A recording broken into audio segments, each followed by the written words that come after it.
devotional songs, different kinds of devotional songs sung by the choir members and by Shanta and Ratnadi, who are also integral part of our choir program. And I would very much like to thank Raj for playing the tabla, for agreeing to playing the tabla at such a short notice. He's very, as you would find, very an expert in that. And so I thank him for coming and spending the time with us. So hope you all will enjoy. Thank you.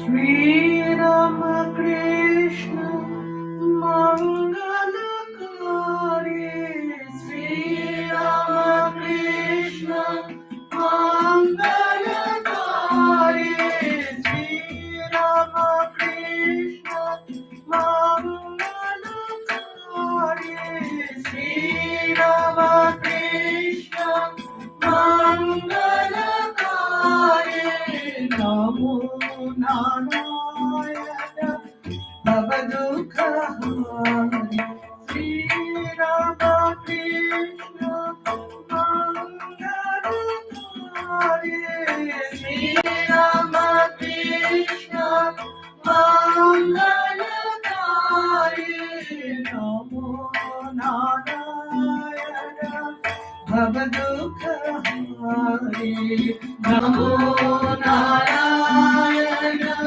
Bhavadukkhahari, Nanendra Sevita Chimahitadhari, Nanendra Sevita Chimahitadhari, Sharada Pujita Bhuvana Vihari, Sharada Pujita Bhuvana Vihari,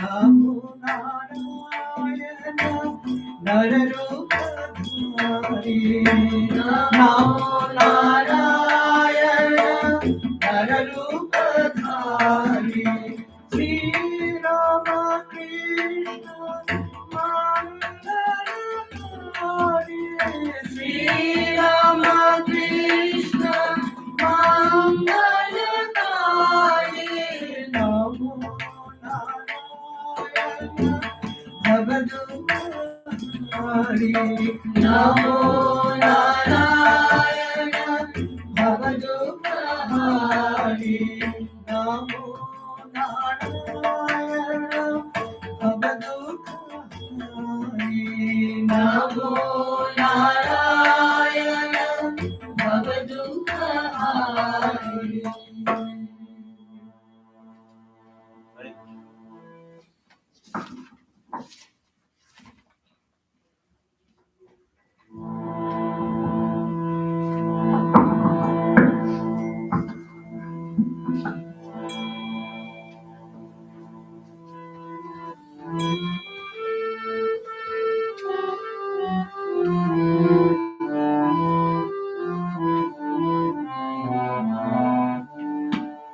কালো মের পায়ের তলায় দেখে যা নাচো, আমার কালো মের পায়ের তলায় দেখে যা নাচো, তার রূপ দেখি দেখ রূপ দেখি, রূপ দেখি দেখ রূপ দেখি, যার হাতে মরণ বাঁচো, দেখে যা নাচো, আমার কালো মের পায়ে তলায় রেখে যা আজও।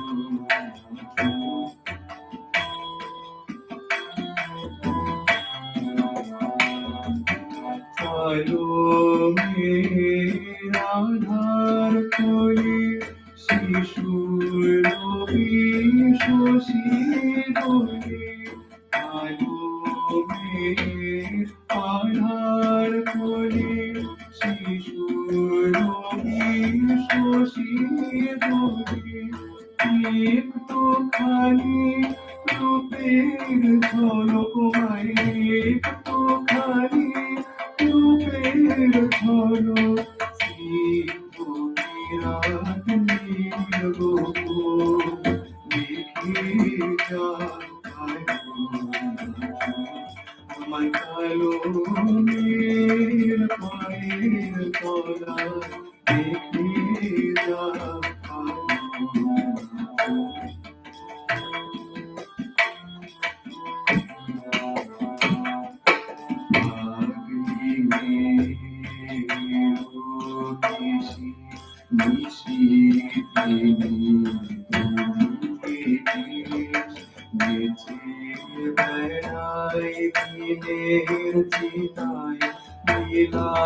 চিতার নাই কোশেষ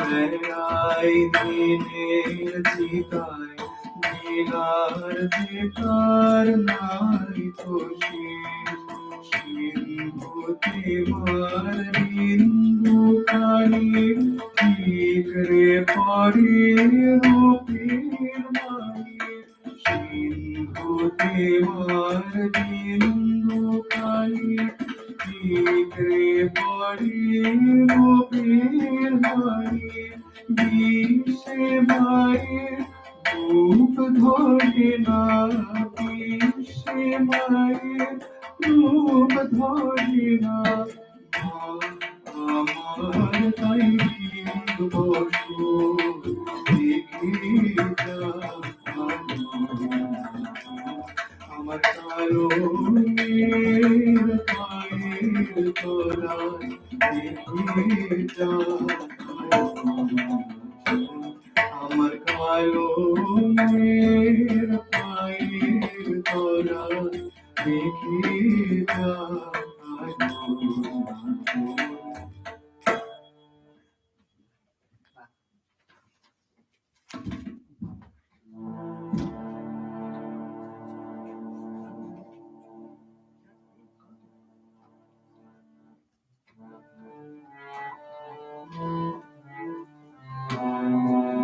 ठुमक चलत रामचंद्र, ठुमक चलत रामचंद्र, बाजत पैजनिया।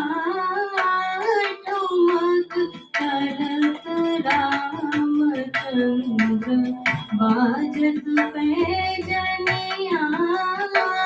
ठुमक चलत रामचंद्र।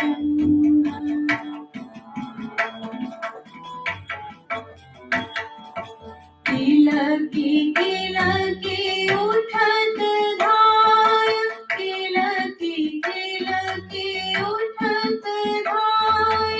गिरत भूमि लटपटाय, गिरत भूमि लटपटाय।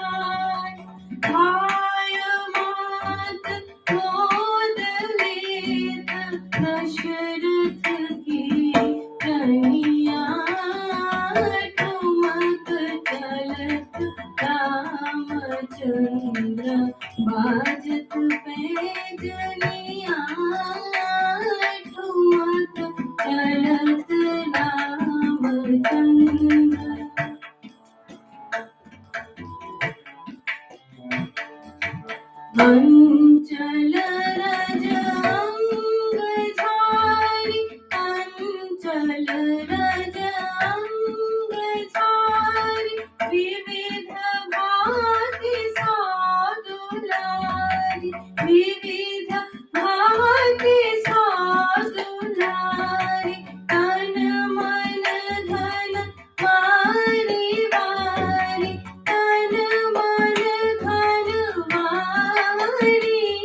विद्रुम से अरुण आधार, विद्रुम से अरुण आधार, बोलत मुख मधुर मधुर, बोलत मुख मधुर मधुर, सुभग नासी कामे चारु, लटकत लटकनिया ठुमक चलत रामचंद्र, बाजत पैजनिया ठुमक चलत रामचंद्र।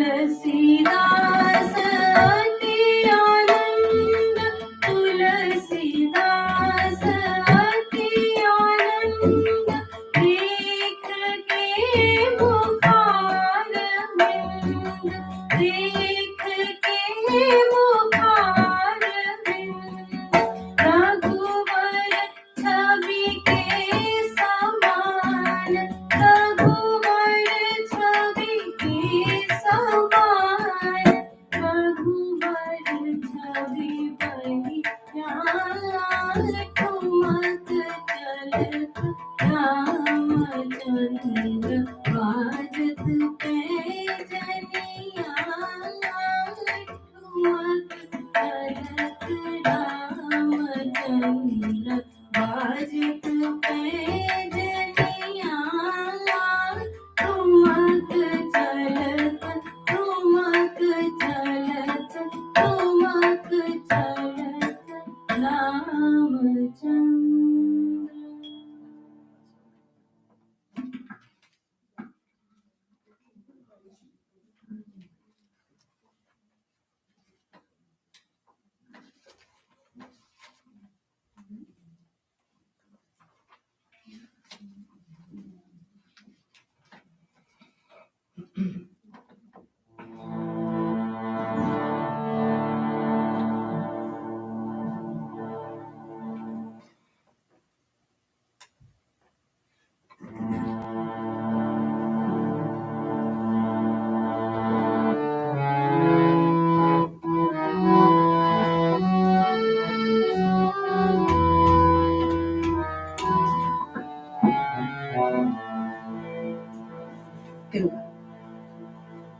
कर कृपा संतान परयम जगत जननी शारदे, कर कृपा संतान परयम जगत जननी शारदे, दीप दर्शन दान कर सब शुभ को विदारणे, कर कृपा संतान परयम।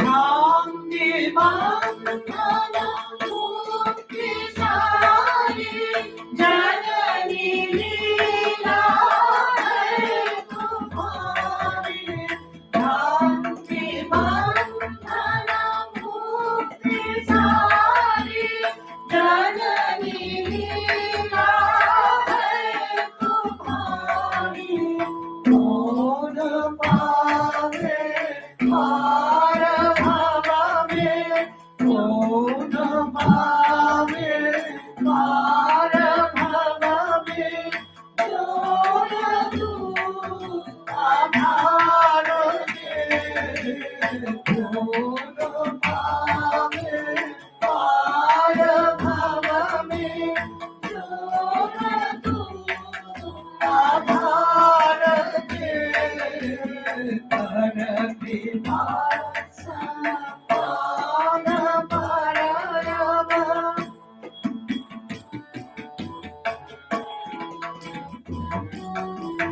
तुम परम करुणामय,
আমায় ধরো,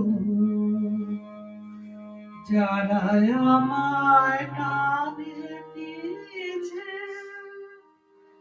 তারা আমার হতে বড় শক্ত করে ধরো হে না, শক্ত করে আমায় ধরো। আমি তোমায় ধরবো না,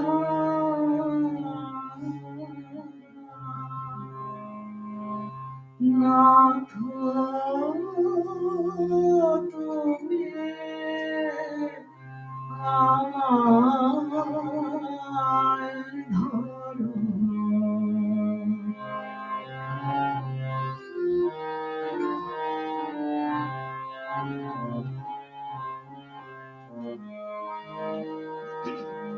যদি কভু হারিয়ে আসে, তারা কেমন করে বাজায় বাঁশি। যদি কভু হারিয়ে আসে, তারা কেমন করে বাজায় বাঁশি। বাজাও তোমার মোহন বীণা, আরো মনোহর,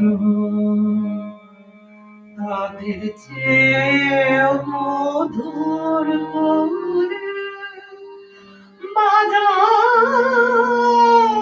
মনোহর, শক্ত করে ধরো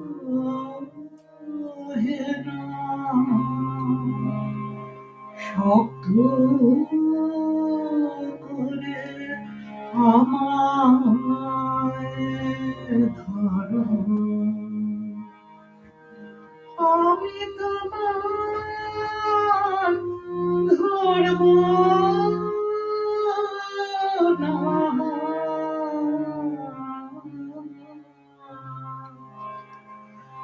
নাথ তুমি আমায় ধরো।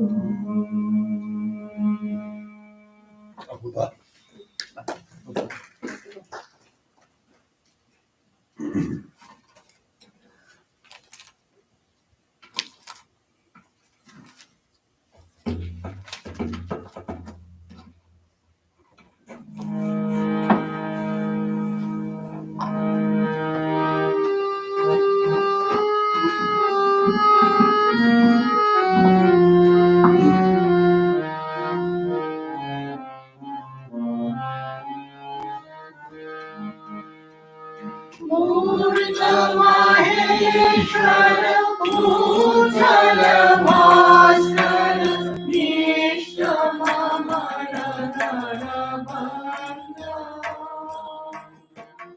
मूर्तमहेश्वर भूषण भास्कर निष्ठममर नरबन्ध। वन्दे पूजित गर्हित काञ्चन कामिनि कान्ता।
স্কেল চেঞ্জ হবে না? না না জি বাজাচ্ছ না জি বাজাতে হবে জি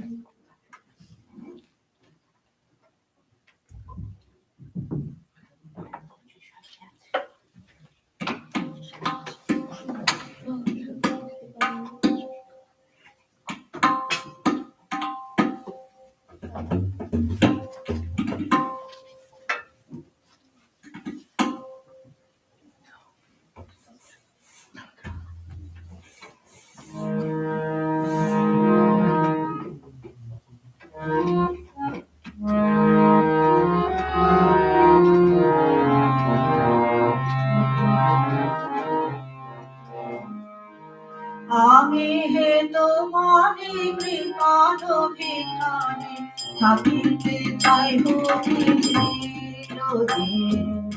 আমি হে তোমারি কৃপাণ ভিখারি থাকিতে চাইব চিরদিন। না জানি ভজন না জানি সাধন ভক্তি বিনু পাবে তুমি। আমি হে তোমারি কৃপাণ ভিখারি থাকিতে চাইব চিরদিন।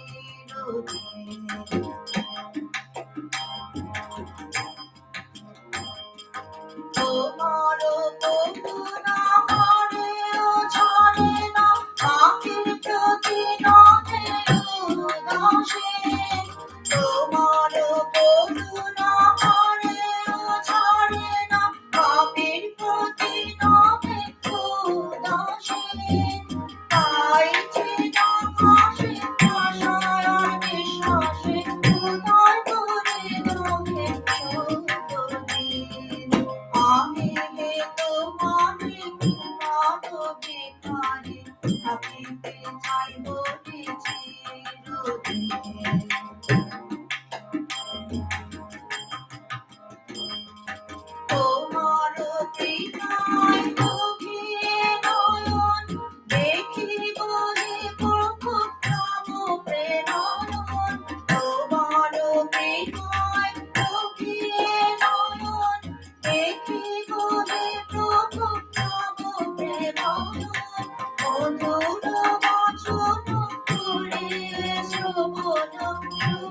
দুঃখী হব অকারী।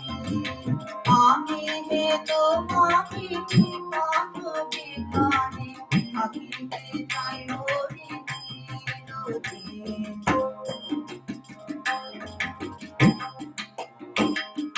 তোমা বিনা কে আছে সম্পদ, কেতু যাতে পারে নয়নের জল। তোমা বিনা কে আছে সম্পদ, কেতু যাতে পারে নয়নের জল। আছে সুখ শুনে তোমার লাগিয়ে, হয়ে আছি জনপ্রিয়। আমি হে তোমারি কৃপার ভিখারি, থাকিতে চাই হরি চিরদিন। না জানি ভজন, না জানি সাধন, গতিহীন ভাবে মরি। আমি হে তোমারি কৃপার ভিখারি, থাকিতে চাই হরি চিরদিন। থাকিতে চাই হরি চিরদিন।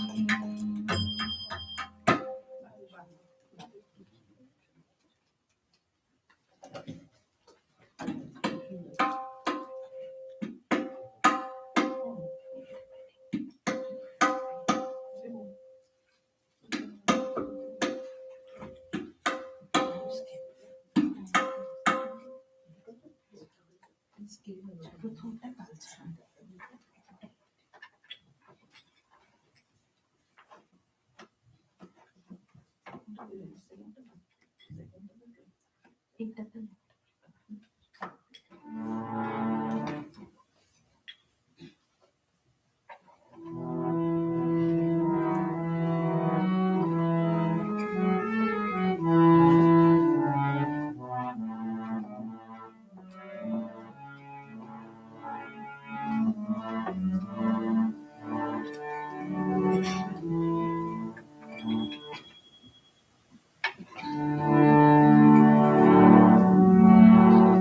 কি মনে মা বুঝবো বলো, মন কি আমার সাথে আছে? কি মনে মা বুঝবো বলো, মন কি আমার সাথে আছে?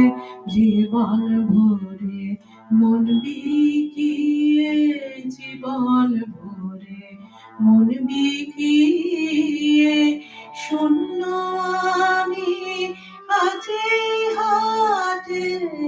কি মনে মা বুঝবো বলো, মন কি আমার সাথে আছে? কি মনে মা বুঝবো বলো মা। শুরুর বেলা খেলা হেলায়, যৌবনের দিন শুধু হেলায়। শুরুর বেলা খেলা খেলায়, যৌবনের দিন শুধু হেলায়।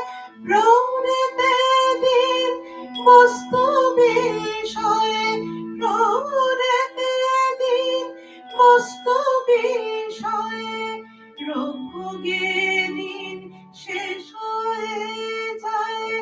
রোগ ভোগে দিন শেষ হয়ে যায়।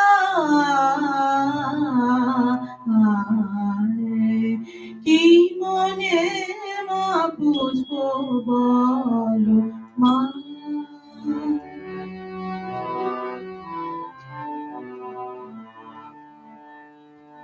তুমি যদি কৃপা করো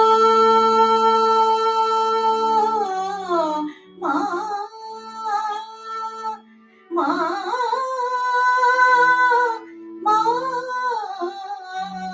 মা,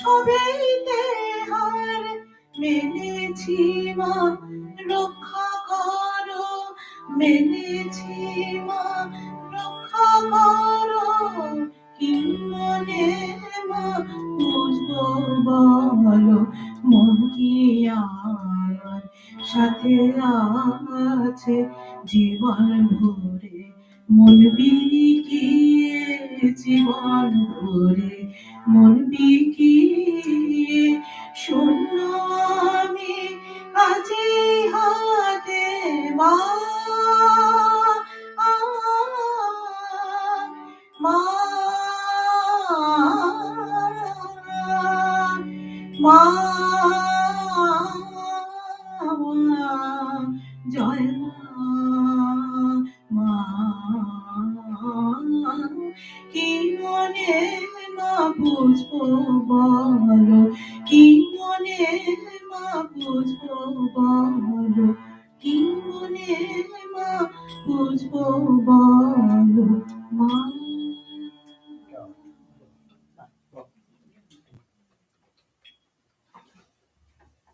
ওই ল্যাপটপটাও একটু অ্যাডজাস্ট করতে হবে। ঠিক আছে।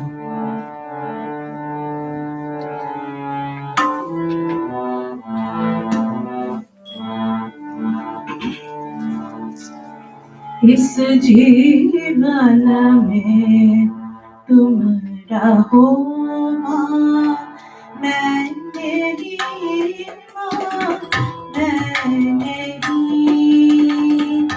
इस जीवन में तुम रहो माँ, मैं नहीं माँ, मैं नहीं। बात चित्त में तुम कहो माँ, बात चित्त में तुम कहो माँ, मैं नहीं माँ, मैं नहीं। इतने जीवन में तुम रहो माँ।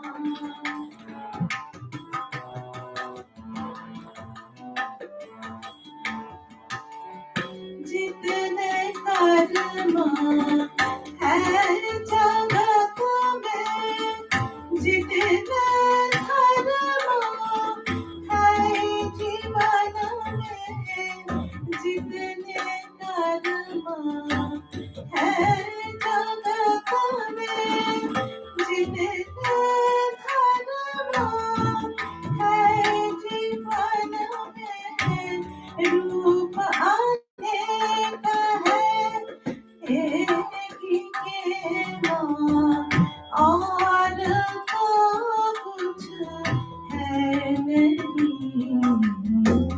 इस जीवन में तुम रहो माँ।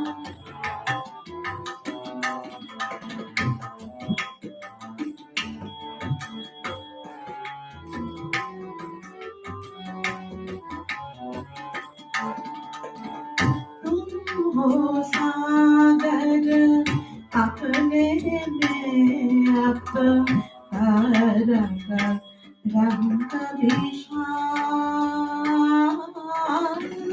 तुम हो सागर अपने हैं अपहर रंग विशाल।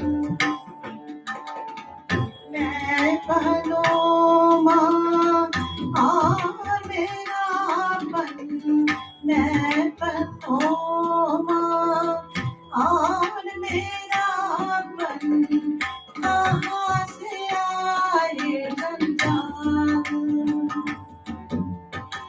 ये है जो है माँ संगीत मेरा, ये भी है माँ खेल ही तेरा। ये ही जो है माँ संगीत मेरा, ये भी है माँ खेल ही तेरा। सत्य पलक भी दिया करो माँ, दया करो माँ, आज की मांग नहीं इस जीवन में मैं हूँ माँ, मैं मेरी माँ, मैं नहीं बात जितने तुम कहो माँ, बात जितने तुम कहो माँ, मैं नहीं माँ, मैं नहीं इस जीवन में तुम रहो माँ, इस जीवन में तुम रहो माँ, इस जीवन में तुम रहो माँ। Right.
আজকের অনুষ্ঠানের সবশেষ গান মার প্রতি আমার ভক্তি নিবেদন।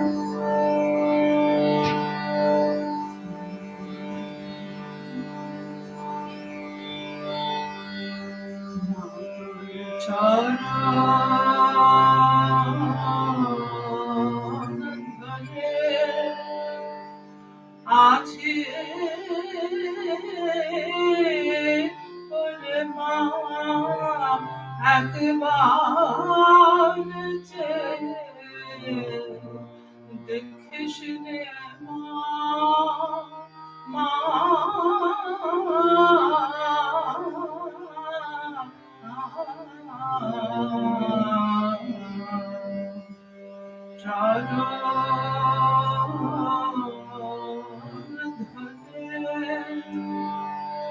মত আছিস একে খেলায় তোরা বোন রূপে বিভোর মামা মা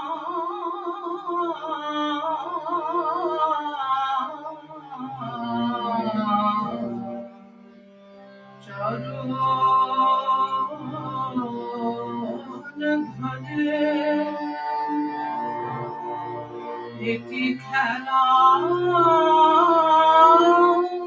খেলে সে ঘুরে স্বর্গ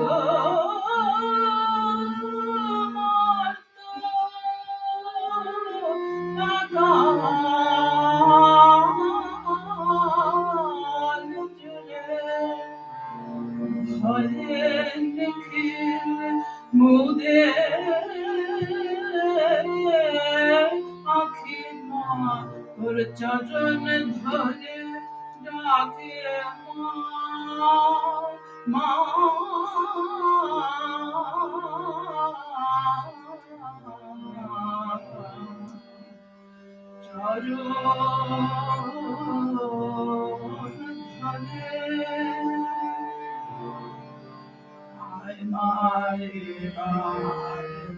তারা রূপে শীত মুখে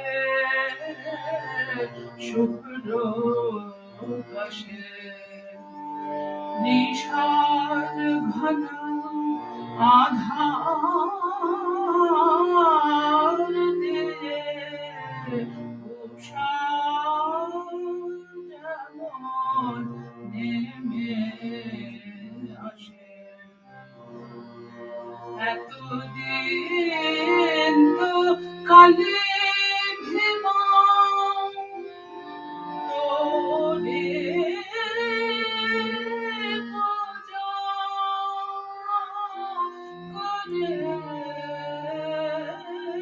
করেছি মা আর কিছু তো জানি রে মা জানি দুটি চরণ শ্যামা মা পূজায় আমার সঙ্গ হলো এখন মাতুর বসিনামা মা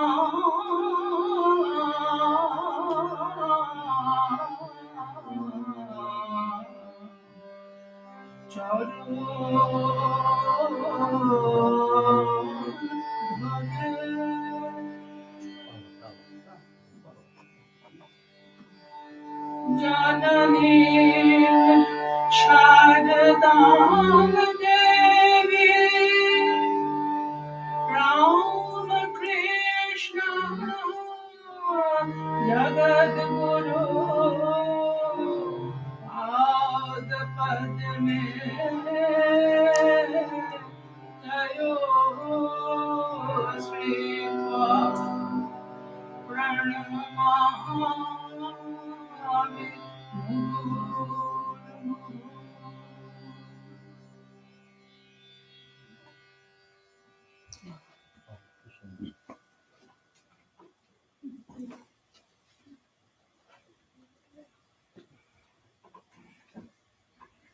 Well, that concludes this afternoon program, choir program. Thank you, all of you, for coming and listening to us. There will be a 15-minute break, and then Maharaj will start the next session.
বৃষ্টির বাহক তুলে দেবো কোনো অসুবিধা নেই আপনি খুব ভালো লাগে খুব ভালো গান গায় আসার জন্য ধন্যবাদ। খুব ভালো লাগছে আমার আপনি বাজে লয়ে এত ভালো করে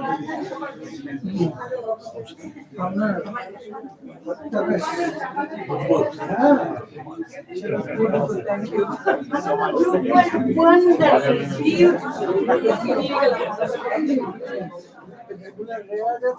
প্রচুর ভালো করে করি। আমি সাবজেক্টে খুব ভালো পারি। এখনো ম্যানচেস্টারে আছি, ম্যানচেস্টার কানেক্টিকাট, বাট আমি শিফট করছি ইউনিভার্সিটি। আমার ফোন নাম্বারটা নোট করি, তাহলে আপনি আমি এখনো শিখছি, আমি আগে থেকে যে পন্ডিত সঞ্জয় ব্যানার্জি, তারপরে যে পন্ডিত শুভঙ্কর ব্যানার্জি,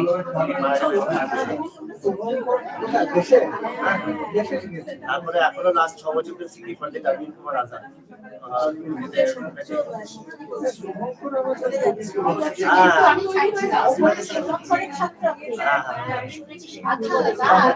হ্যাঁ, কালকে কথা হচ্ছে।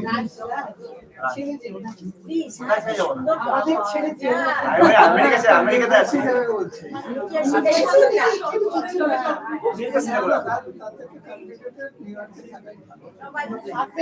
সেটা তো আমার কিছু বলার নেই। প্রফেশনাল ইয়ে রয়েছে, প্লাস মিউজিকটা না রিলিজিয়াস বেশি মানে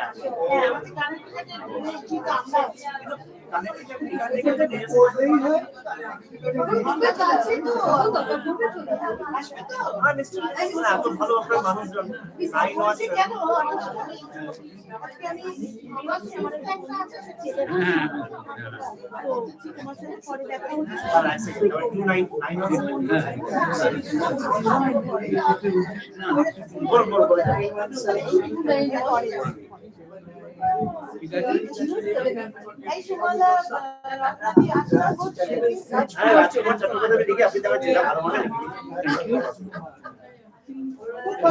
তোর কথা যা বললো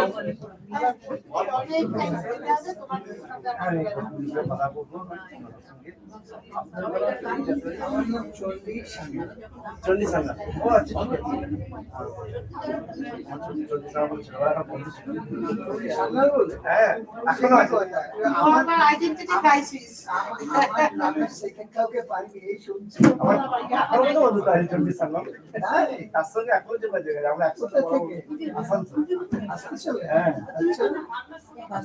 থ্যাংক ইউ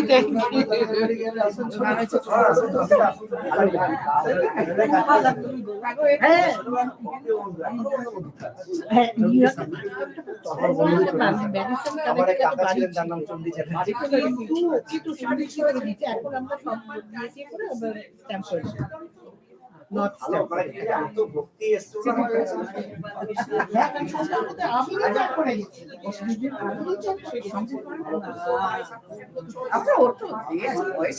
অনেক তুমি একটু তাড়াতাড়ি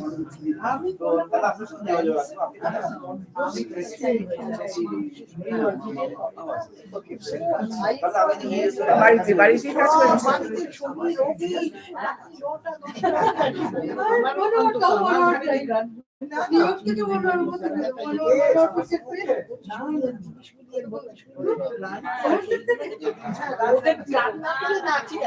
সায়েন্সের জন্য পাচ্ছে না, আমাদের কোনো ভুলের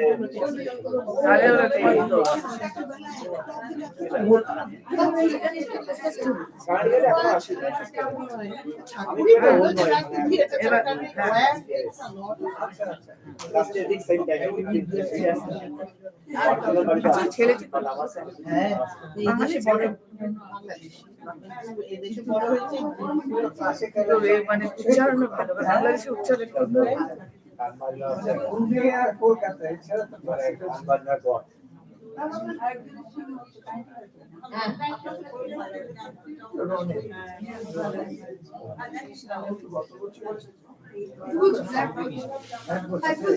কত বছর আসছে গান বাজনার জন্য এদিকে কিছু মানে বেশি সুযোগটা আছে। আমার যেগুলো আমার প্রফেশন ওটাই, কিন্তু আমার এটা হচ্ছে মানে প্রচন্ড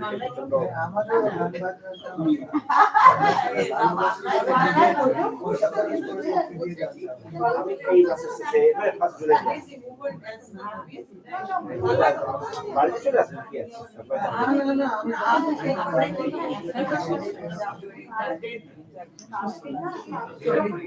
না আমরা তো এদিকে আছি না, আমরা দেখুন VVCC খুব একটা দূরে নয়। না এটার 1 ঘন্টা জার্নি আমার বাড়ি।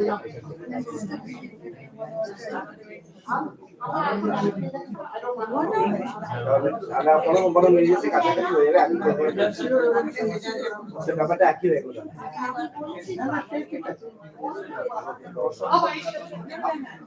আপনার তো কিছু বহুত করবে কেন?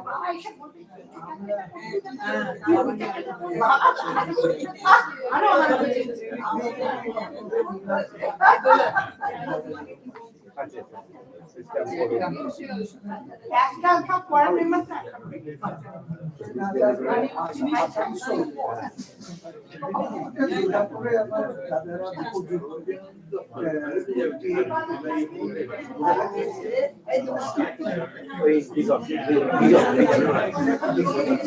কেন আমাদের মামা বাড়িতে সবাই উপস্থিত সবাই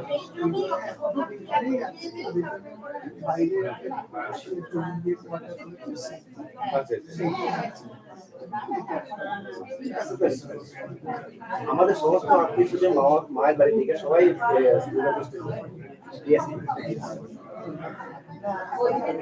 যোগাযোগ রাখবেন। আমার কি জব আছে ঘরে রেখে দিচ্ছি, পুনে থেকে নিয়ে এসছি গোল্ডেন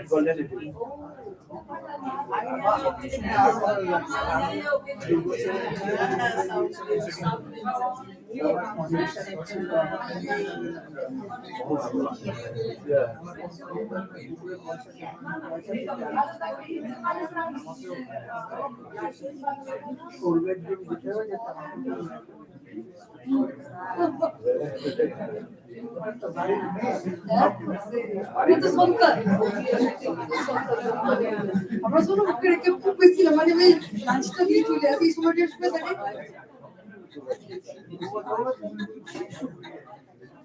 ও একটা আলাদা আবার সব কতগুলো হয় সন্ধ্যাবেলা ছোট সমুখে পড়াতে, তার আগে আমরা চলে যাই, মানে এই সময়টা নিশ্চয়ই যোগাযোগ রাখবো, নিশ্চয়ই আজকে ফোন করবেন, তারপরে যোগাযোগ করবো, কথা হবে, দেখা হবে। হ্যাঁ শুভঙ্কারটা যখন বেশি ছিল না, তখন থেকে আমি মানে প্রথম ছাত্র, একটা ছোট্ট ঘরে যখন থাকতো মানে খুবই খারাপ।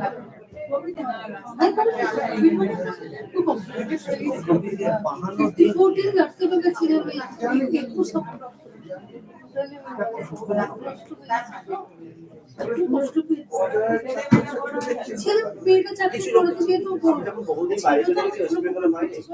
আমি পুনেতে 2 বছর হয়ে গেছে। ছেলেটার নাম হচ্ছে ছেলেটার নামটা জানি কি? ছেলের নামটা মানে মেয়েটার নাম হচ্ছে আরিহি, ছেলেটার নাম হচ্ছে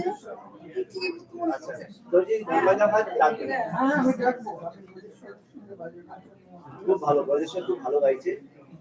তখন পজিশন অনেক ছোট ছিল, আমি অতি অনেক বড় হয়েছে তো ছাত্র পজিশন। আবার গান যত এই আজকে খুব ভালো বলবেন আমার গান বাজনা হ্যাঁ নিশ্চয়ই আসবে, খুব ভালো লাগলো আপনার সঙ্গে বলতে। আমি আসানসোলে, আমরা দুজনেই আসানসোল। ঠিক আছে, দেখা হবে। হ্যাঁ অ্যাকচুয়ালি শুধু না, আমার বাড়ি থেকে বাড়ি হেঁটে 8-10 মিনিট, কিন্তু আমরা বলি কাউকে চিনতাম, সেটা অনেক বিশ্বাস করে না। অ্যারেঞ্জ ম্যারেজ আনন্দবাজার পত্রিকা দেখি, আবার চিন্তাই করে ওর জ্যাঠার বাড়ির সঙ্গে আমাদের খুব ভালো দিবস, ছোট বাড়ি থেকে ওদের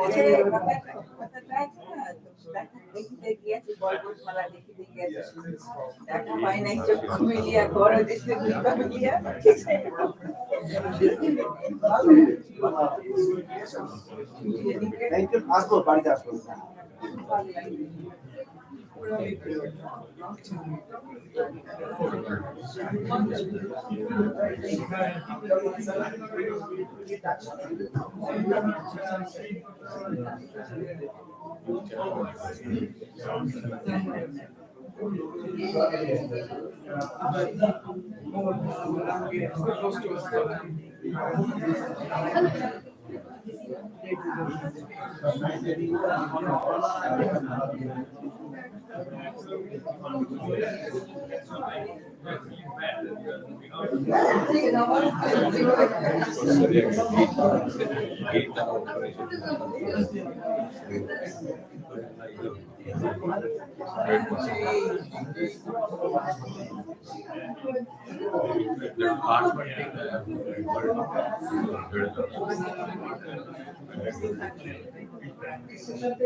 Which tries to go for almost every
Swami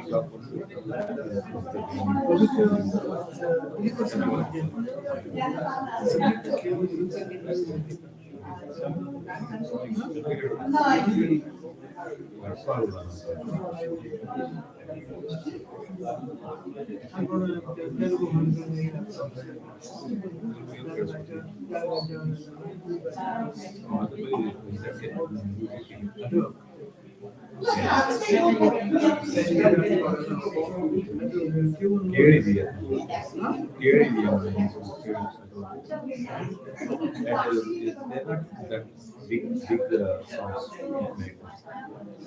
Unless made a channel to see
How long is the drive for you?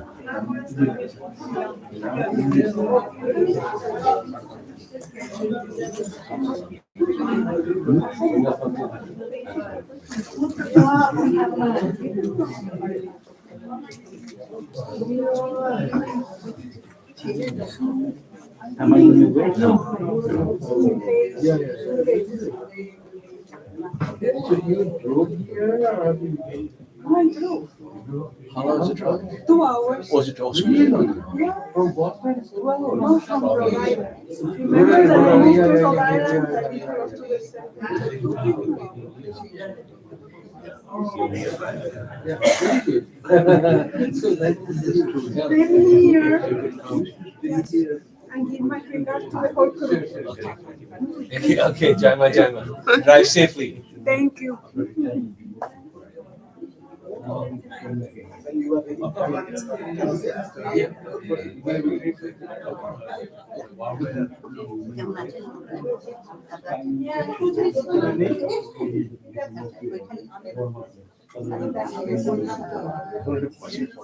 Remember Shura?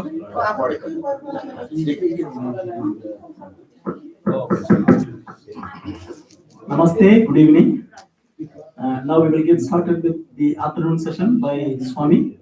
And before Swami, starts the session, that is, so we will have a scripture read like in the morning. That is, I request you to get started with the scripture. Thank you.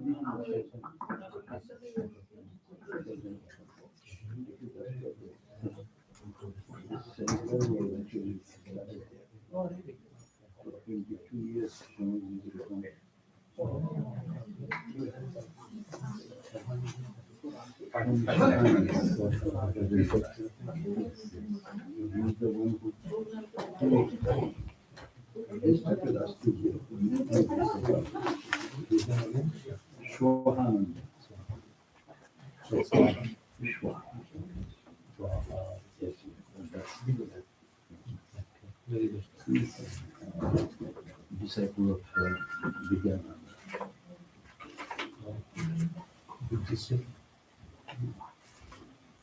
Show me in one.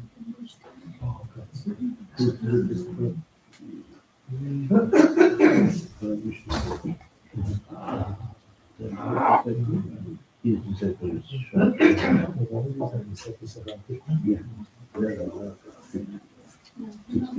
Good afternoon and namaskar.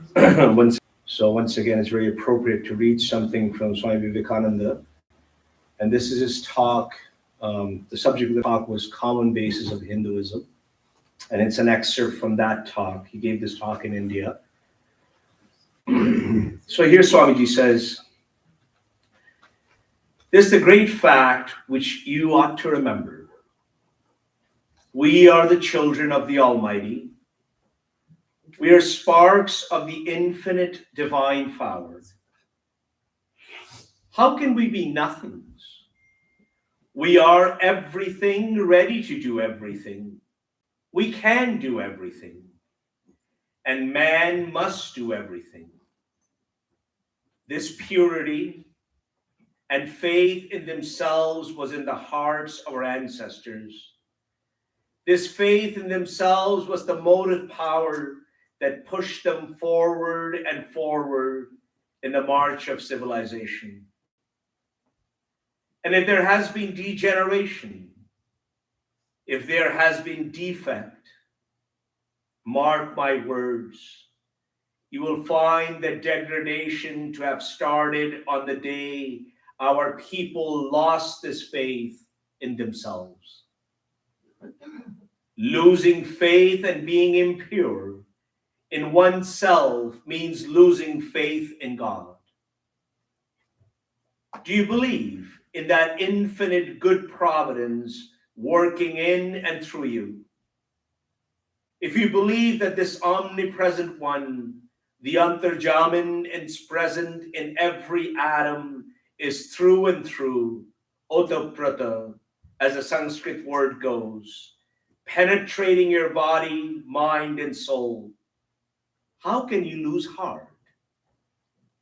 I may be a little bubble of water, and you may be a mountain high wave. Never mind. The infinite ocean is the background of me as well as of you.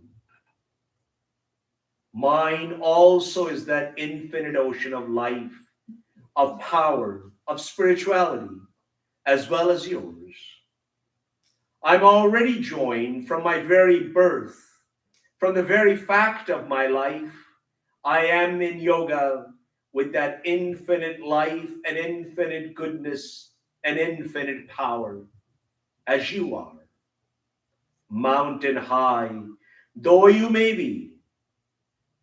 Therefore, my brethren, teach this life-saving, great, ennobling, grand doctrine to your children, even from their very birth. You need not teach them Advaitism. Teach them Daitism or any ism you please, but we have seen that this is the common ism all through India. This marvelous doctrine of the soul, the perfection of the soul, the purity of the soul, is commonly believed by all sects. As says our great philosopher Kapila, if purity has not been the nature of the soul, it can never attain purity afterwards. For anything that was not perfect by nature, even if it attained to perfection, that perfection would go away again. If impurity is the nature of man, then man will have to remain impure, even though he may be pure for 5 minutes. The time will come when this purity will wash out, pass away, and the old natural impurity will have its sway once more. Therefore, say all our philosophers, good is our nature, perfection is our nature, not imperfection, not impurity. And we should remember that we are pure. Remember the beautiful example of the great sage who, when he was dying, asked his mind to remember all his mighty deeds and all his mighty thoughts. There you do not find that he was teaching his mind to remember all his weaknesses and all his follies and all his impurities. Follies there are, weakness there must be. But remember one thing, your real nature always, that is the only way to cure the weakness, that is the only way to cure the follies, and that is the only way to become pure. Here it's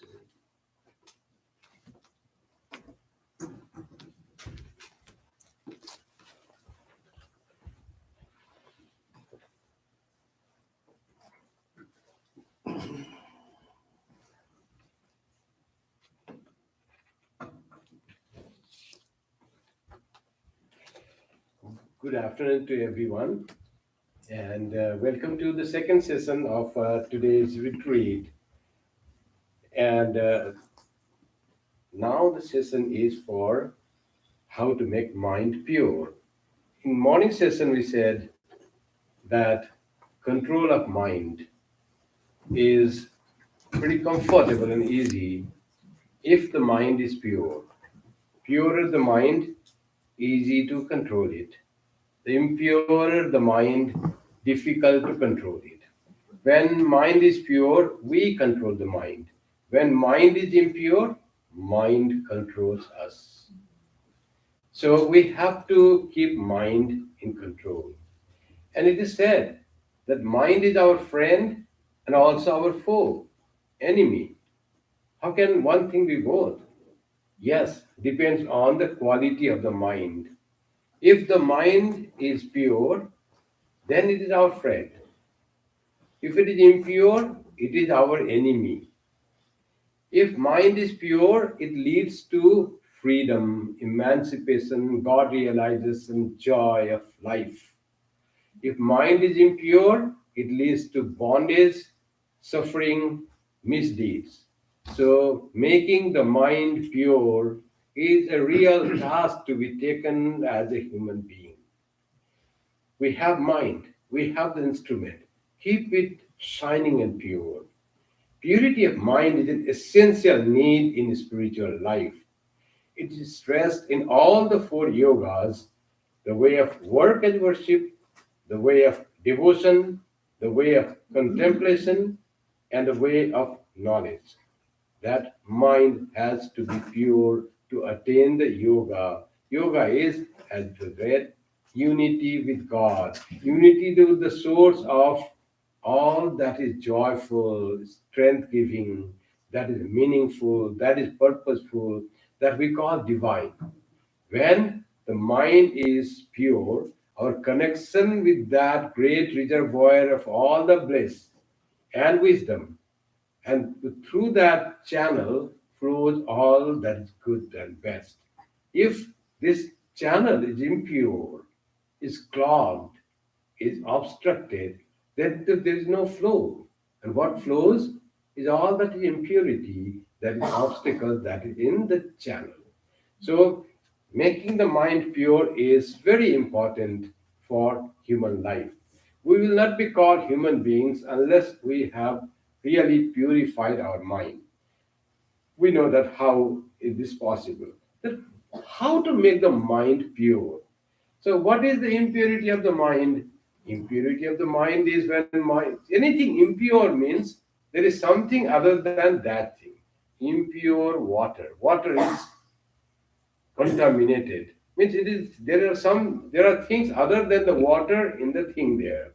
There will be dust, there will be other chemicals, there will be other elements, other compounds. Then we say water is not pure, it is contaminated, it's impure water. Remove all those contamination, all those extra addition, and the water only remaining as water is pure. Similarly, mind, if it is only mind, then it is pure.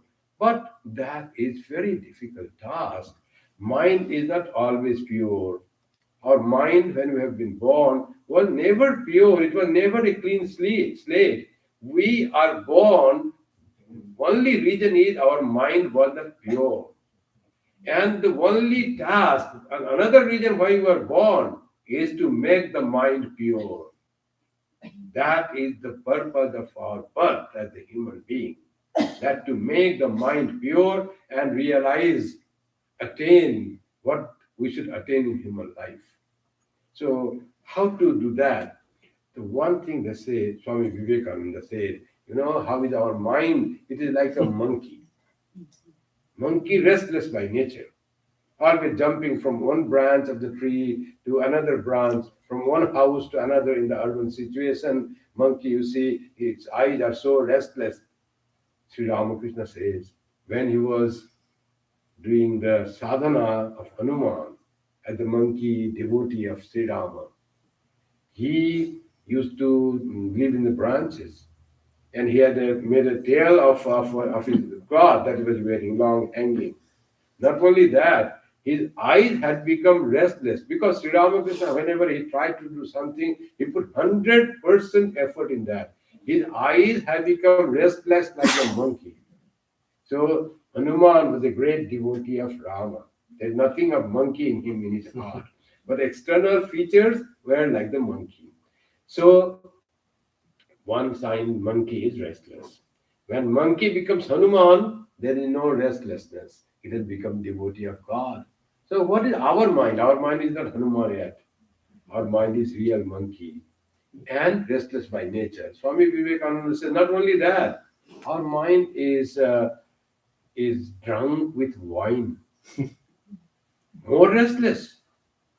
Not only that, after being drunk with wine, it has become stung. It is stung with scorpion. What a pain when a scorpion stings. Person jumps, it can stay so painful and makes one restless. So this monkey, restless by nature, has been drunk with wine, restless, more restless, and then stung by scorpion, then very restless. Not only that, our mind is not yet fully described. Then this mind, which is stung by scorpion, is possessed by a ghost, by a demon. That is the condition of our mind. We want to make that mind like stable, calm, serene. That's the nature. We have to change all the impurities. We have to remove its intoxication. We have to cure the pain by the sting by the scorpion sting, and we have to make it free from the possession of the demon. And what is that? Wine. Wine is desire. So many desires we have. All desires make mind restless. So, trying to free our mind from worldly desires. Desire is really difficult to finish. So, the way is to replace that worldly desire with a desire to be with God, to think of God, to be involved in meditation of God, to engage it in the prayer to God. That is one way the mind becomes less restless. And what is the scorpion sting? Scorpion sting is the sting of jealousy. You have that and I am not that. Nothing is in jealousy. No one has done any harm to us. But by seeing someone more in a better position, we become very sad. Why that person has got that? We were colleagues together, we were working, and my colleague got promotion, I didn't get promotion. Now nothing, no harm has been done to you. You are in the same position, getting same salary, but someone got ahead of you, so you become so jealous of that restlessness. No reason. There is one post higher up, one of you would be there. So your friend, your colleague, he got the higher position, must be the one superior authority found something good in that. And that pains us so much. Why he or she, why not I? Sometimes they say, why me? In this case, why not me? In any way, we always question those things. Why me? That also troubles. Why not me? That also troubles. So this is the sting of scorpion. What is the demon that possesses us, our mind? The demon is the pride. It is I got suppose promotion, not my friend. So I am superior to my friend. I am better than you. I am good looking than you. I am richer than you. In so many ways, I am intelligent than you. I am more wiser than you. So many ways we always try to express our superiority or pride. And this pride is the one that makes mind restless and unfit for spirituality. We are all one. There are many things that I lack another person has. Not counting that, only something you are appreciated, you can't only that. I am so good and that person is not. Such false pride on certain things. There is quality, good quality in every person has some unique quality. If I'm good in that, other person is good in something else. We are all equal. God has given us different kinds of attributes, different kinds of quality. No one is bad. Everyone is great at his place, says Swami Vivekananda. Respect for every human being for their qualities. Not only seeing my own good qualities and seeing only others' bad qualities. Very unspiritual quality. Very making mind impure quality. So this is how the mind becomes restless because of impurities. Other impurities of the mind, anger. greed, lust, and all sorts of things, pride, ego, all that ideas make mind impure and restless. And we suffer because of all these qualities. Not only these things that anger and pride makes mind impure, but such qualities like fear, that also is impurity. To be afraid of all the time of what will happen, always feeling insecure, what will happen to me? Now I am healthy, but what will happen to me when I turn 60 years? Maybe I will get sciatica pain, maybe I will get cancer. You are afraid now itself? At the age of 40, you are youthful and working. One Swami told me a story that there was one businessman who used to be always sad. What will happen? Insecure, business fails, certain loans. So Swami went there, and that year it was very good business. And he asked, "Are you happy?" "No, Swamiji." "Why? It has been such a good year for you. There has been bumper profit this year. Still you are not happy?" "No, Swamiji, this year there was profit. But what will happen next year? I don't know." So he's thinking already of the next year, not enjoying this year's profit. Like that, we are always afraid of something, a sign of impure mind, not able to enjoy now, always the future, always remembering death and disease and old age. Oh, one day I'll become old. If you think of one day death will come, you should be like the doctor that Swami Kripamayanandaji gives the story in his Bombay. He had gone to Mumbai centenary this year. And he told one story. Did you hear that story? Somebody might have heard that. I heard from him, I think earlier also, in some talk. He said that there was one doctor, Vaidya. Vaidya is Vaidyaraj, that who is the Indian doctor. Not homeopathy, it's Ayurvedic. Ayurvedic doctors are called Vaidya. So he got passed, and now he has to be popular. Medicine also, like anything, you have to be known to the people. So he treated someone and beginning time, and unfortunately that person died. Now reputation going down. Everything in this business is reputation. And then how will he survive? The first thing gone. Now when you go to the doctor, patient dies. So people are not going. So he was very sad. I did with so much practice and so much spending money, and now how will people come? So he did tapasya, all meditation. On whom? On the king of death, on Yama himself. And Yama, after long practice, tapasya, Yama was pleased. I'm pleased with because Yama, not many people remember and meditate on Yama. Yama is always, they are afraid of Yama. There is someone who is not afraid of Yama and meditates on Yama. And Yama came in vision and said, "I am pleased with your prayer, but why are you remembering me? Nobody remembers me. They want to forget me, and you are remembering me." "Yes, I am remembering you because I have to make a deal with you." "What sort of deal?" "You see, I have become just a doctor, that Ayurvedic doctor. And I don't know how the patient will be treated. I don't know medicine also, if that will work or not. So can you do one thing if you are pleased with my prayer? Can you do one thing that when I go to treat someone, if that person is not going to, because people come to Ayurvedic after they have treated all other homeopathy, allopathy, all opathies are treated, and nothing worked, then they come to Ayurvedic. And person dies and all the blame comes to the Ayurvedic doctor. So can you do one thing that if somebody is dying, can you let me know that he will not be cured with the medicine? Then I will not treat that person. My reputation will not go down. And if I know that person will survive, then I will give him medicine and my name will be there. Reputation will be there. Yama was pleased that he said, "Yes, okay. When somebody whenever someone is very sick and you are called, and then you just remember me, and if I come near the feet of that person, then know that that person will not die. No, that person will die.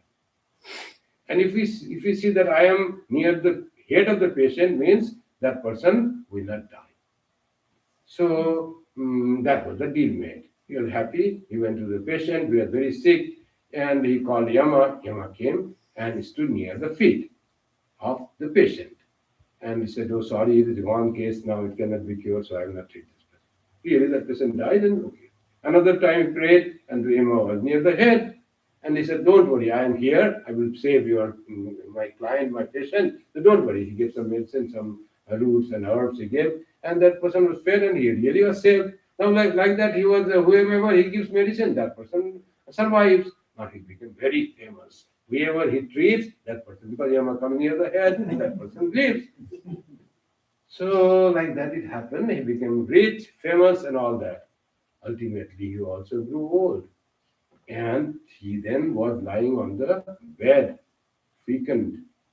Suddenly he saw Yama standing near his feet. He was old, weak. Yama stood near his feet. Means Yama has come to take him, his soul. This old, frail person, weak person, now he, in that stage of lying, when he cannot get up and all that, so weak, he just turned 180 degrees so that Yama is near his head, not near his feet.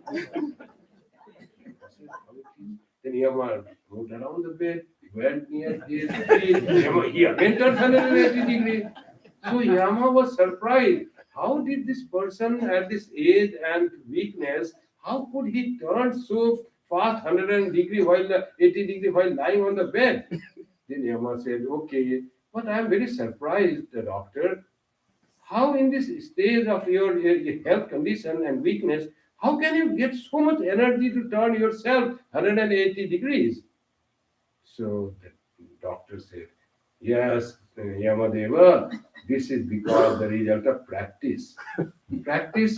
You're practicing after you feel sick? No, I have been practicing this thing since you told me that whenever I am near the feet of the patient, that patient will die. Since then you heard that, since then that day, without fail, 365 days a year, sometimes 366 days when there is leap year, I have been turning once falling asleep, lie down and turn around 180 degrees. Like 10, 15, 20 times I have been doing since that day. So that's why I can do this. Result of practice that has given me this much strength to save myself. He was happy, please. He said, okay, I grant you a few more years to survive, but you will be living like this.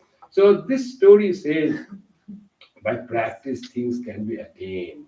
It's just a joke, but nothing that when we are at the deathbed, perhaps Yama will come at the feet and we have to start practicing from today. Don't do that.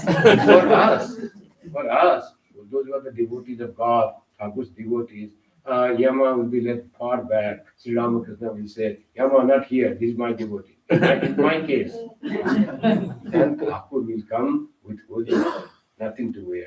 Thakur will come, you're done, you want to go? Yes, waiting for that time. So wonderful. Then the smile will come. Thakur, I have been praying you, but till I was leaving, you never showed me. At last you have come when I have to give up this mortal coil and I go with you. With joy will go with Thakur and Ma. That is what Holy Mother has said, that at the last moment we will be there to take your soul with us. All the souls, guidance, everything. We have nothing to worry about what will happen after that. We'll go to dark phase, we'll go to light phase that is described in the Gita. Nothing. Whatever Sri Ramakrishna has made for us, we'll be taking that course. He will come and our die. So this story says that practice is needed to make mind pure. So what is the sign of impurity of mind? I said fearless. Fear is the sign of impurity. Another sign of impurity of mind is lack of self-confidence. Oh, I cannot do that. Sometimes some householders say, you have to practice meditation and try to practice detachment. Don't have the ownership. Swamiji, we are common householders. How can we do that? We are not like monk like you. That is lacking self-confidence. Though we are all human beings, the detachment everyone of us has to practice if you want to live happily in this life, in this uncertain life, which is full of no certainty in everything. We have to practice detachment, not have the ownership. We may live in a house, may have all our possessions and friends and relations, but there is no certainty that we will be always over with them. So we lose our parents, we lose our friends. That will happen one day. Our friends will lose us, our children will lose us. So that is the way that life goes on, coming and going. So that's the, and why do we worry for that? That is what we have come. We don't know from where we came, and then we live this life in this world, and one day we'll have to go and go happily. So live happily and go happily. Our Swami Kripamayanandaji of Washington DC Center gave once a talk, exit strategy. So we have to make the exit strategy. One day we have to exit. We have to exit fire. Exit doors are there, no? If fire happens, how to go or drill like that? We have to be prepared. How to go? What will I remember? Before we become old, we have to make plans, getting detached from everything. Like that, we have to do. Then we'll be happy, peaceful mind. So, to make the mind pure, it has to be cleaned. A mind is compared with the monkey, and sometimes mind is compared with an ink bottle. Now it's very difficult to see ink bottle in the present time. In our time, there used to be ink, liquid ink in the bottle, and we used to fill our fountain pens with the ink, or before that, even they used to dip the quill pen with the ink, and then they used to write. So after some time, the ink becomes dried, and you have to clean the ink bottle. How to clean that ink bottle? Whatever remaining ink you throw in there, and then what you do, you then fill up it with the pure water. You put under the running water, the ink bottle. So then the first colored water goes, the ink. Slowly that ink will become, the water that goes out from the bottle becomes light in color, light blue. And finally, only pure water goes. Your ink pot is fully clean, no ink inside. Like that, our mind has to be cleaned with something that will purify the mind. What is that something that will clean our unclean mind? It is the flow of thought of God. Go on putting the thought of God, and all our impurity, jealousy, pride will all go away. Mind will be cleaned of its all impurity, and it will be filled. And at the end, what will be? It will be filled with pure water. The ink was filled, ink pot was filled with pure water. Our mind will be filled with pure God consciousness. All other things, impurities will be gone. So saying that the thought of God is the greatest purifying agent. Sri Krishna says in the Gita, Nahi jnanena sadrisham pavitram iha vidyate. What is most purifying agent? It is jnana, the knowledge of God, the true knowledge. What is the knowledge of God? Sri Ramakrishna says, Naham tuhu. Not I, but thou, O Lord. What thou? You are the doer. I am not the doer. You are the owner. I am not the owner. Then who am I? I am just your servant. I am your child. And everything is yours. Everything you, whatever has happened by your work, by your doing. That's what they say in the beautiful Bengali song of Mother Kali is there. Tumar korma tumi koroma loke bole kori ami. Mother, you are doing your work. And people, because of their ignorance, they say, I have done that. I have achieved that. I am so successful. And that Sri Krishna says such type of thought is asuri sampad, demonic thought. Idamadhyamaya labdham imam prapse manoratham idamastaditidamapi me bhavishyati punardhanam aso maya hata satru anisse chaparanapi. I have killed that enemy. I will kill more enemies. I have attained this. I am Lord. I am successful. This I. This is a sign of impure mind, and it is pure, leading us to suffering in life. And what is the right knowledge? Lord, you are the doer. By your grace, I could be success here that much. I tried to put effort, but all this brain that you are very sharp, he is so intelligent that gets so good grades in exam, and he has attained to this university, has gone to MIT, or has been admitted to John Hopkins, or even our closer University of New York. I'm so bright student, Ivy League. Then you say, no, not I. This intelligence to this brain is given by you, not I. And by that it works, it thinks, and it practices. You have given some memory. By your grace, all things happening, Lord. I am nothing. It is you. Naham, tuhu. Not I, my Lord. It is thou alone. That is a sign of jnana. And that is a sign of purifying the mind. That's what it says. Nahi jnanena sadrisam pavitram iham vidyate. There is nothing better than knowledge. That is the purifying thing. More we have knowledge, more we are pure. How to do that? The first thing is we faith in ourselves. I also can do it. I can make my mind pure. I can achieve success in the endeavor by the grace of God. Sri Ramakrishna, if you read the gospel, he used to say to others, saying, who was the deputy magistrate at that time, highest post that held by an Indian deputy magistrate. And Sri Ramakrishna said, you are deputy. Always remember that you have got this position by the grace of God. Not by your own something, but by the grace of God, you have got this thing. Always knowing that by the grace of God that happens. That is a sign of knowledge. And that gives us faith. I am a child of mother. Why cannot I do that? Can you, officer says, can you take this responsibility? Just close your eyes and think about the Holy Mother and say, yes, I can do. And your mind says, Mother, I can do nothing. I am nothing. With your help, I can do anything. Without your help, I cannot do even the simplest thing.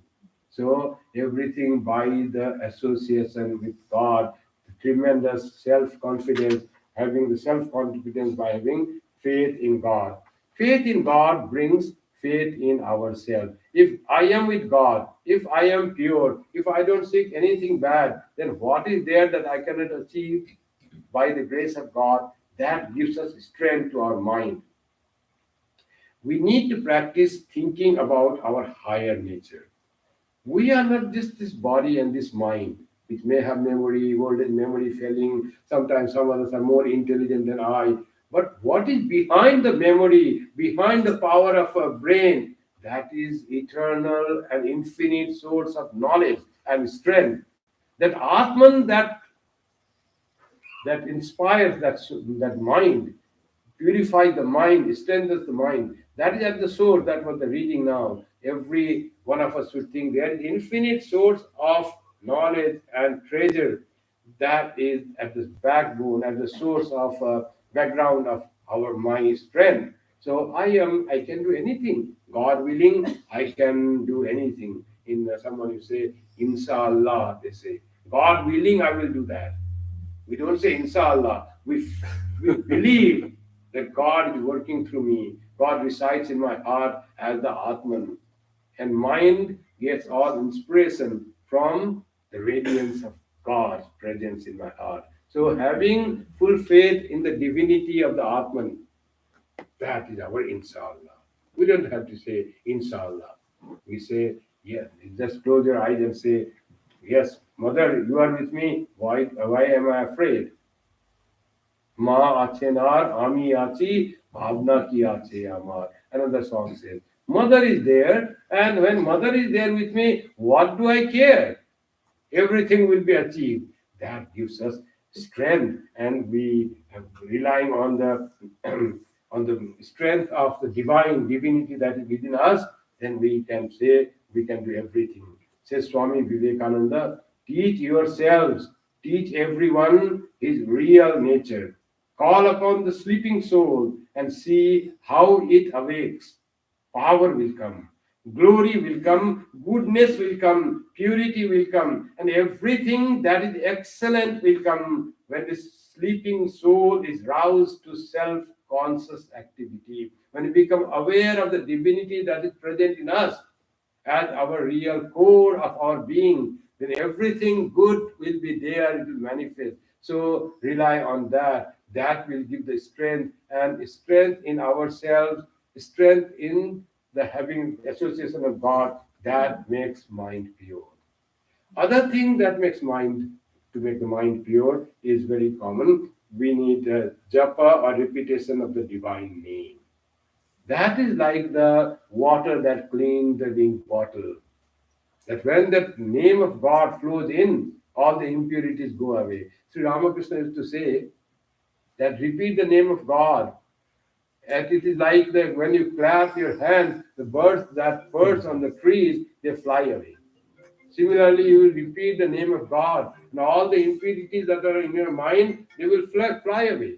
All will go just by repeating the name of God.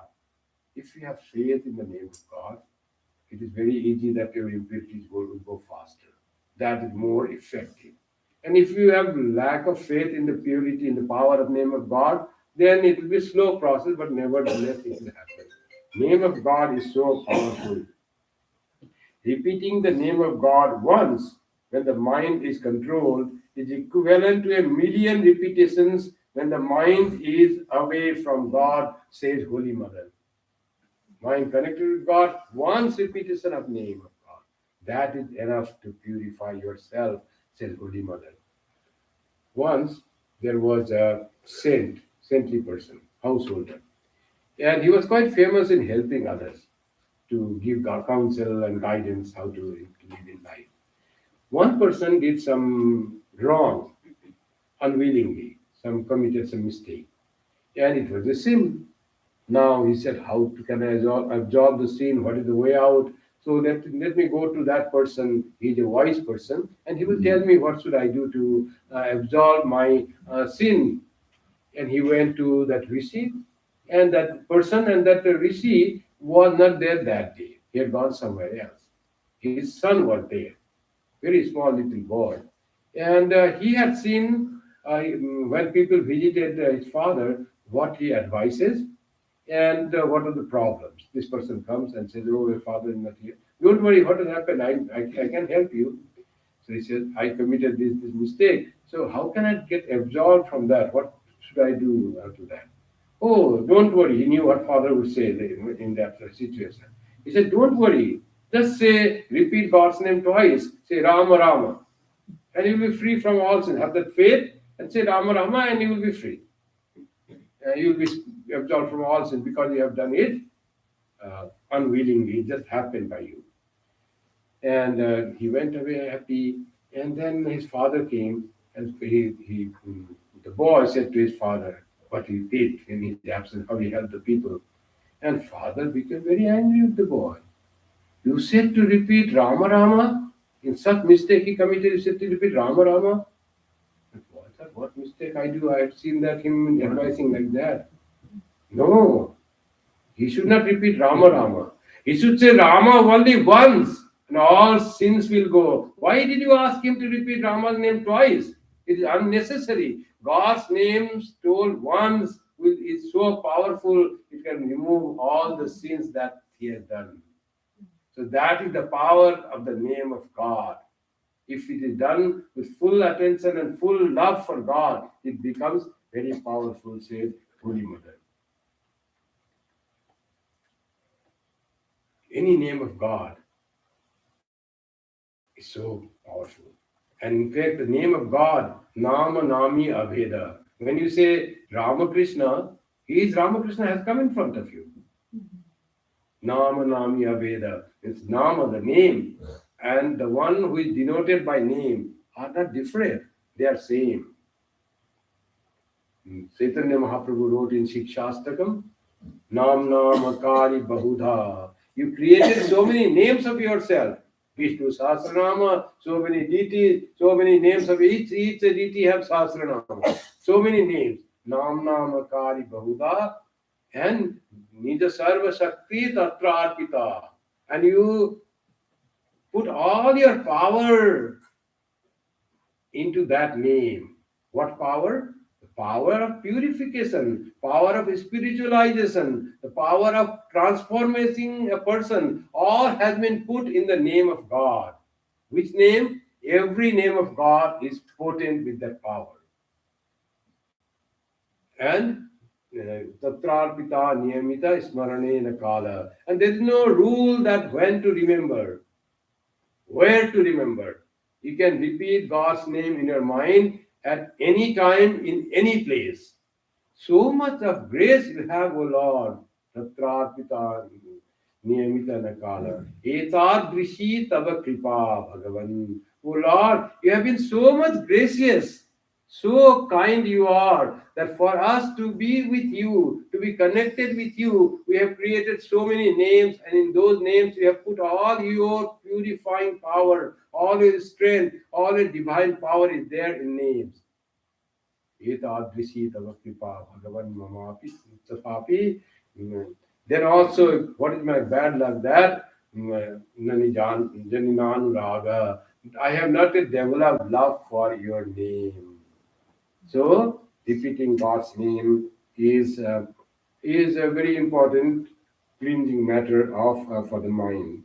Chant the name of God, and with it pray to Him that you may have love for Him. Pray to God that your attachment to such transitory things as wealth, name, and future comforts may become less and less every day. In the Gospel, it's all given. How to repeat God's name and prayer. Prayer makes repeating God's name very potent, very powerful. And among the other factors that make mind pure that influence pure is dispassion towards sense objects. Now, sense objects are very attractive. You say food, you say this thing that's attracting, cloth, food, anything that becomes very attraction and charm. As if by some magic, the Divine Mother, this Mahamaya, has put all the charm in something external. And we get attracted like a moth being attracted by fire. If you go there, it will burn, but still the moth goes.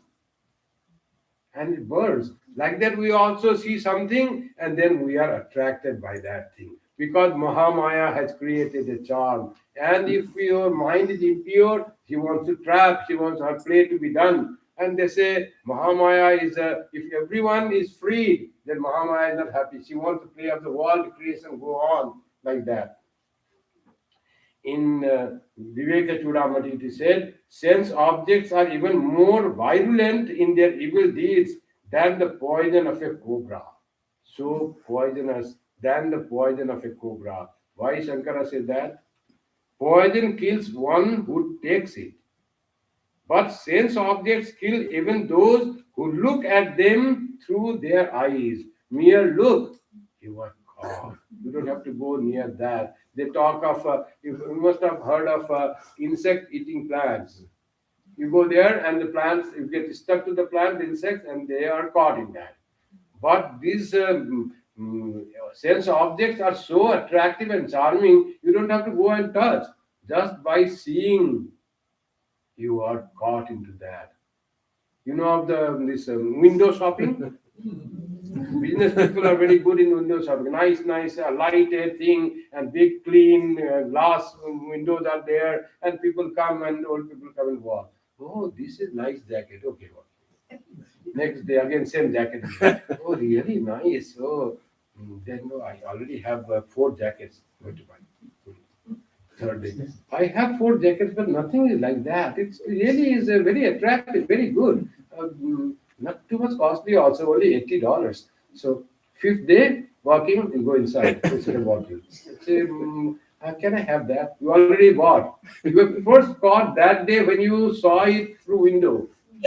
And our business people know that nature of human being. Otherwise, how will they do business? They believe that is in us. How the things can attract us and how the things catch us. It is not we are catching and we are possessing the jacket. Now jacket has possessed us. Like that happens. So this is how it says, be careful about the objects. One brahmachari was walking with Swami Turiyananda. Turiyananda, Sri Ramakrishna's direct disciples, whom Sri Ramakrishna said, that young man of his time, he said, he is the perfect explanation of the Gita. In the Gita, what Sri Krishna described about the yogi, detached person, perfect man in perfection in knowledge. This is here, this boy of 20 years is that, he says to Hari Bhattacharya. And that Turiyanandaji, when he became, after a few years, when Sri Ramakrishna passed away, he was walking in Kolkata, and Brahmachari was walking with him. And suddenly Brahmachari saw a nice house. He said, Maharaj, see this house, so beautiful they have made. It was nothing wrong, the beauty of the house he saw. And Sri Swami Turiyananda rebuked him. Says, don't say that. It is Shobhana Adhyasa. Shobhana Adhyas. You are imposing beauty in that house. House is neutral.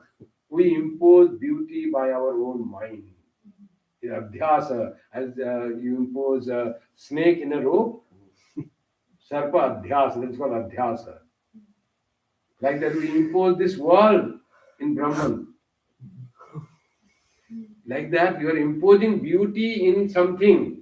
That is Shobhan Adhyasa. Don't have Shobhan Adhyasa. Don't impose beauty. All beauty is within you. It is not outside. That you put on something and you start calling that is so beautiful. This flower is so beautiful. This thing is so beautiful. This car is so nice and beautiful. Nothing outside is beautiful. Unless you make it beautiful with your thought. You impose the beauty of your own soul, Atman, that outside, and it looks beautiful and charming. And it becomes Shobhana Adhyasa, that it catches you. Look inside, so much enormous beauty is there. Our true self is Satyam Shivam Sundaram. It is truth. It is all auspiciousness, and it is the beauty. That all beauty that we see outside, it's just the sprinkling of that beauty. Concentrated beauty and goodness and the truth is all within us. Look inside. Parantikhani Betrina Swayambhu. God made our senses going out.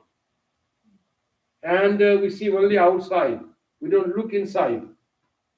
Kaschit dhira pratyagatma namaiksan avritta chakshu amritattavichan. Some wise persons, desirous of immortality, they turn their eyes and look inward, and they get what is hidden in them.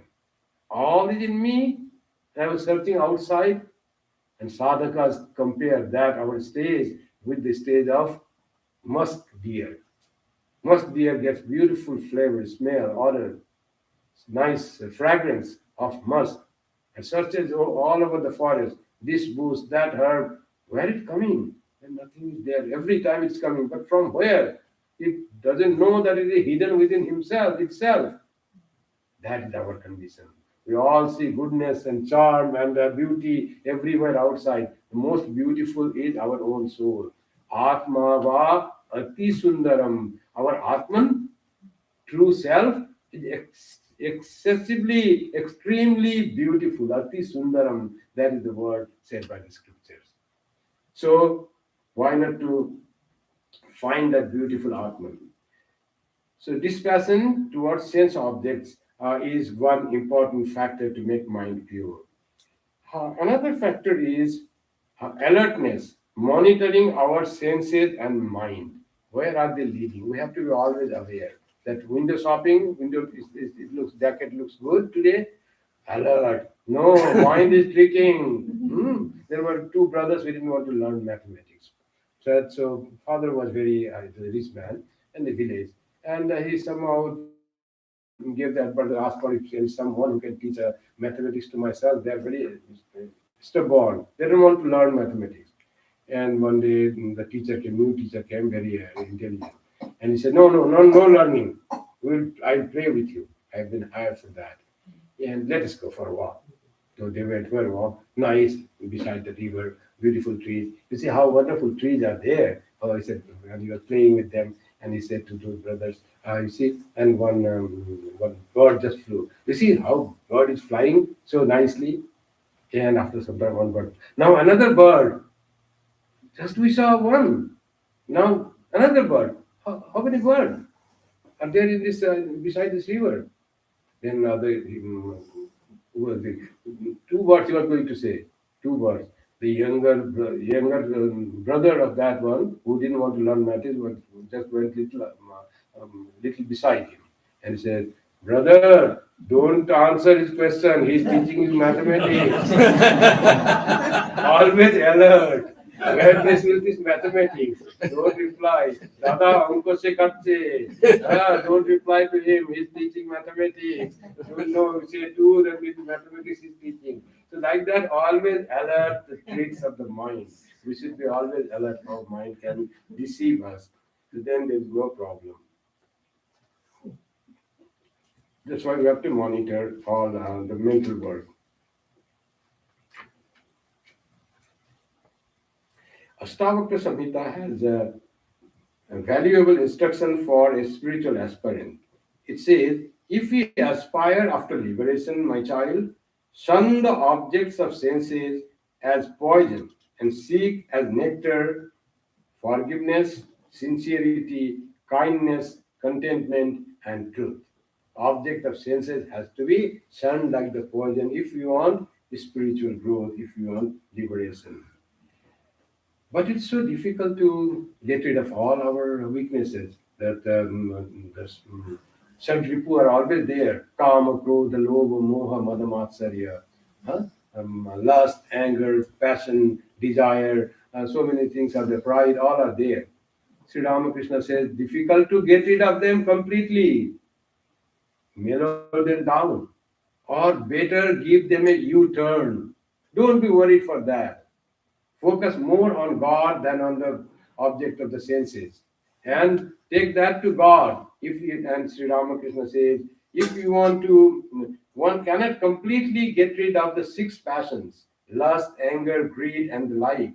Therefore, one should direct them to God. Give a U-turn to your passions, 6 passions. If you must have desire and greed, then you should desire to love God and be greedy to attain Him. Desire not to buy jacket, but to love God. Greedy to attain Him. If you must be conceited and egotistic, then feel conceited and egotistic, thinking that you are the servant of God, the child of God. Connect yourself with the divine, and all your impurities will go. Sri Ramakrishna says there are 3 steps to make mind pure. What are the 3 steps? One is Mon Mukh Ek Kora. That is, make your thoughts and actions compatible. What you think, you should speak that and work according to that. If there is dichotomy, if there is conflict, then you are not a true person. You will be always failing in your work, you will be insincere in your speeches, so you will not do that. And when you make that, all your words and thought and speech are in unison, in harmony, then you will be making mind pure. Your mind will be pure. You will be very sincere in your work. So sincerity in your depends on what you say, that you think, and that you do. So that way your mind will be pure. So remember to speak that you practice, that you feel it is true. Your words will have so much power when you yourself practice and speak. Remember that story of a doctor patient came to him, and the doctor said, "Oh, today, had come long distance walking from the village." And the doctor said, "Not today, come tomorrow." That person had to go long walk, like 10, 15 miles away, walking village. And then next day he comes and he says, "Don't eat molasses. That is harmful for you." Then and he stopped eating, but why do yesterday also he could say, "Why didn't you say yesterday that?" His wife told. "Yesterday I had molasses near the entrance. If I would say to him, 'Don't eat molasses,' he would not believe. Doctor himself has so much molasses and he eats them and he says molasses is not good for health and they stop them. So I have to say what I practice. At least it should look like that. So that's why I had to ask him to come today to say that message." Like that, you speak what you practice. Morality is very important, as I said in the morning also, to purify our mind, having truthfulness, sincerity, honesty, punctuality in our life is important for our this thing. And with all that, our mind will be pure. This sattva shuddhi. In the Gita, it is said very important is to purify the mind. The Sri Krishna lists 26 divine qualities and says to Arjuna, 16th chapter, verses 1, 2, 3, 3 verses. Abhayam sattva samsam. The first word is fearlessness. That is divine quality. That is the sign of a pure mind. Abhayam, fearless. The very next word is sattva samsuddhi. Sattva samsuddhi means purification of the mind, purified mind. Shankara says, sattva samsuddhi, arthat sattvasya antakaranasya samsuddhi. What is sattva samsuddhi? Antakaranasya, inner organs purification, that is mind's purification. Purity of the mind, mentally avoiding fraud, trickery, falsehood, etc. in dealings. That is honest behavior is called sattva samsuddhi, one of the divine quality. Sri Ramakrishna's first was this: make your mind pure and make it harmonious with your action and thought. What is his second thing? He said, kama kanchana tyaga, renunciation of lust and greed. Lust is strong desire for anything is called lust. And enjoyment, that thing will be very enjoyable. I have great desire to have rasagulla, so I have a lust for this rasagulla. Rasagulla is sweet meat at Indian seed. So like that, anything that is very strong desire is called lust. And kanchana is technically it is gold, but possessing something. I want to have that. Without that, I will have no security. Thinking that wealth is the security for life. It will give me all the security that need good health. I will go to doctor. I will live longer. I can travel the places and will be happy if I have wealth. As if wealth is everything. One Swami says, greedy people love wealth as the devotees will love God.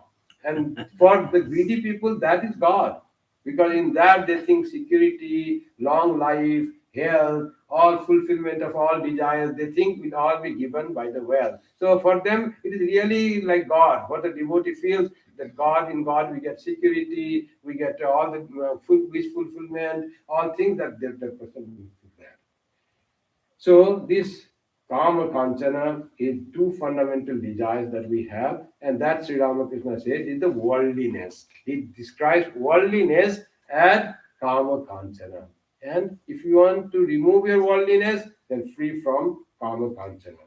Two motives behind human greediness and fundamentally threefold: security, independence, and happiness that we think we get from this thing.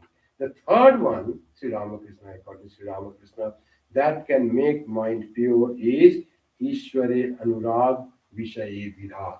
Love for God and dispassion towards worldly objects. If these three are practiced, so loving God and having detachment towards the worldly object, not giving so much importance to the worldly object. We value the worldly things more than they are valuable. That is the problem. They have some value, but we give too much value to the dress that we wear, the ornaments that we put on our body, the food that is so something is there. Oh, that place, you go 6 Baliganj place, the food is like delicious, like Amrita Kalpa, like that we describe in such a way, the thing as if we don't do that, the person listening, oh, is that so? Next time when I go to Kolkata, I go to Bali, already transmitted that. Already, you know, that thing is called your contagious. Holiness is contagious, greed also becomes contagious. But there is not much nothing. So, like that is thinking of God. That's very important. Vishaye Virag. The things are not that very as they go. All that glitters is not gold, says Shakespeare. So, like truly, that is the thing. All that seems so charming is not that really worthy thing. It's not worthy to possess those things. They're not really so valuable. So, give the right value to the right thing. Nothing is so valuable other than God, Ishware Anurag. If there is one thing that is valuable, is God. So, try to put your mind in God.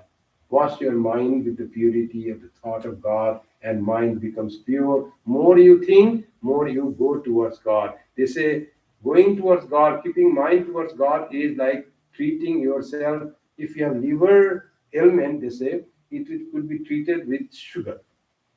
But when you have liver problem, you don't taste sugar. Sugar tastes bitter. Now you don't want to eat sugar also. It is tasteless and bitter.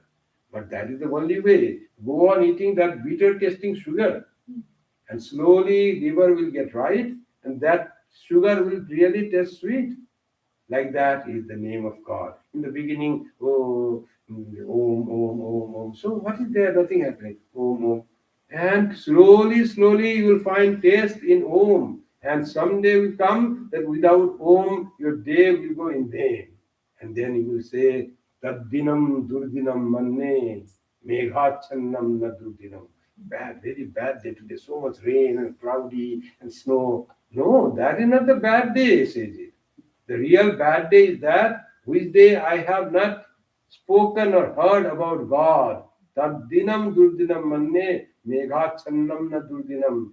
Yaddinam harisamlapa kathapiyu sadanjitam. When the nectar of the talk about God, conversation of God, has not been there, I didn't read about God, I didn't talk about God, I didn't hear about God. That was the real bad day. Not the cloudy, rainy, stormy day was the bad day. That will come once we start thinking of God more and more. Mind becomes pure by the thought of God, and we attain the love for God. We attain the goal of our life. Love God and be free, said Swami Vivekananda. Thank you.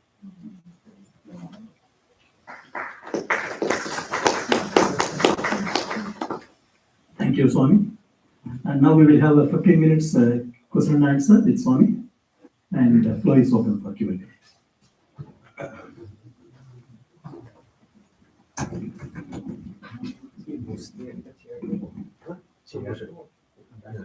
We will provide a chair.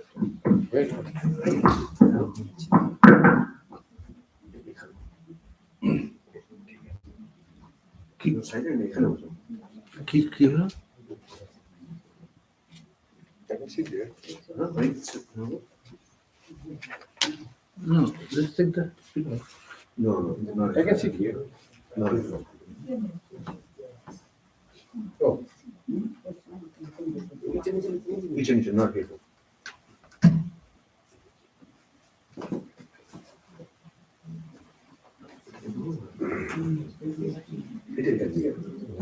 The question is it was so clear, the thing that nothing much of question. For many, it was clear, whoever listened, those who are finding difficult after such nice food, and you have the afternoon session, it's really difficult. It's for every human being. When I am not speaking that time also, I feel nice talk, but somehow the system makes it very difficult to listen to the talk. And if you sit like that and listen to music or talk, you feel very fresh. But someone is talking continuously, it does wonderful act of like inducing sleep. That is the nature of that. Once one in a church, which story joke is this? I don't know. Swananji or Radishwaranji or someone. So in one church, the pastor was giving a sermon. Yeah. And there was an old lady had come in the front seat. She sat down and she started closing her eyes after the pastor was speaking. And after a few minutes, she started dozing. And the pastor, instead of seeing all the other who were listening, his eyes always fell on that grandmother. And with her was her own grandson, had come here, grandson.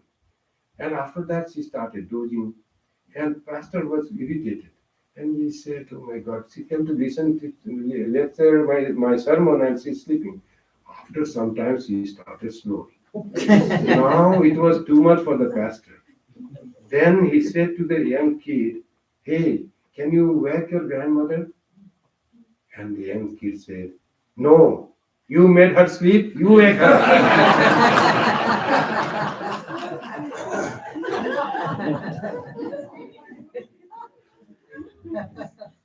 Swami Yogatmananda said very nicely. He says, when I give lecture, people feel sleepy. And I find that they're feeling sleepy. And I continue lecture. I want them to enjoy that. I don't want to disturb by closing my lecture or asking questions. I just want to enjoy that thing. There is joy even in finding sleep, a nice thing someone is saying, and this is a sign of some peace. So I continue lecture until whatever time is just so that they can have nice things. That is one nice things about this. It's quite natural. I forgot the first one. You said that when the monkey, the demon was the pride, Yes. and jealousy was the wine. Wow. And what was the first one? First one was the monkey. First one was the wine. Second was scorpion. Third was demon. Third was demon. So what was First is desire. Desire, jealousy, and pride. Yes, please. Pranam Maharaj. Yes, please. I've been reflecting on the golden nuggets that came through in all the talks that happened in the morning and the afternoon. And I have some challenges that I face when I think about implementing some of the thoughts. The one challenge I see is what I call as circular logic that we encounter into what I call is computational science. Let me explain to what I mean by that. It was said that basically when you, for proper meditation, you need focus and concentration. For concentration, you need a clear mind, a pure mind. Purity of the mind comes through meditation. Meditation, for proper meditation, you need concentration. So it's almost like a circular logic in getting the vicious stuff. Yes. Point number one. Point number two is, as you rightly pointed out, that we, as we experience the world, we get input from outside, then some thoughts and feelings goes on in the brain, and output comes up, right? Now, what goes in our mind is basically a function of our subconscious mind, what we call sanskara, whatever the case may be. So now, what happens is, when we hear good things, the point it comes in is at the intellectual level. But in real life, what happens is when you get the input, you react. So all the intelligence of the thought process or logic that you talk about in the speeches doesn't come into play. You're reacting to a sanskara. So how do you basically purify the sanskara so that you are not reacting, you're basically incorporating all the knowledge that you are learning from all the scriptures and all the lectures. Those are the two challenges I talk about.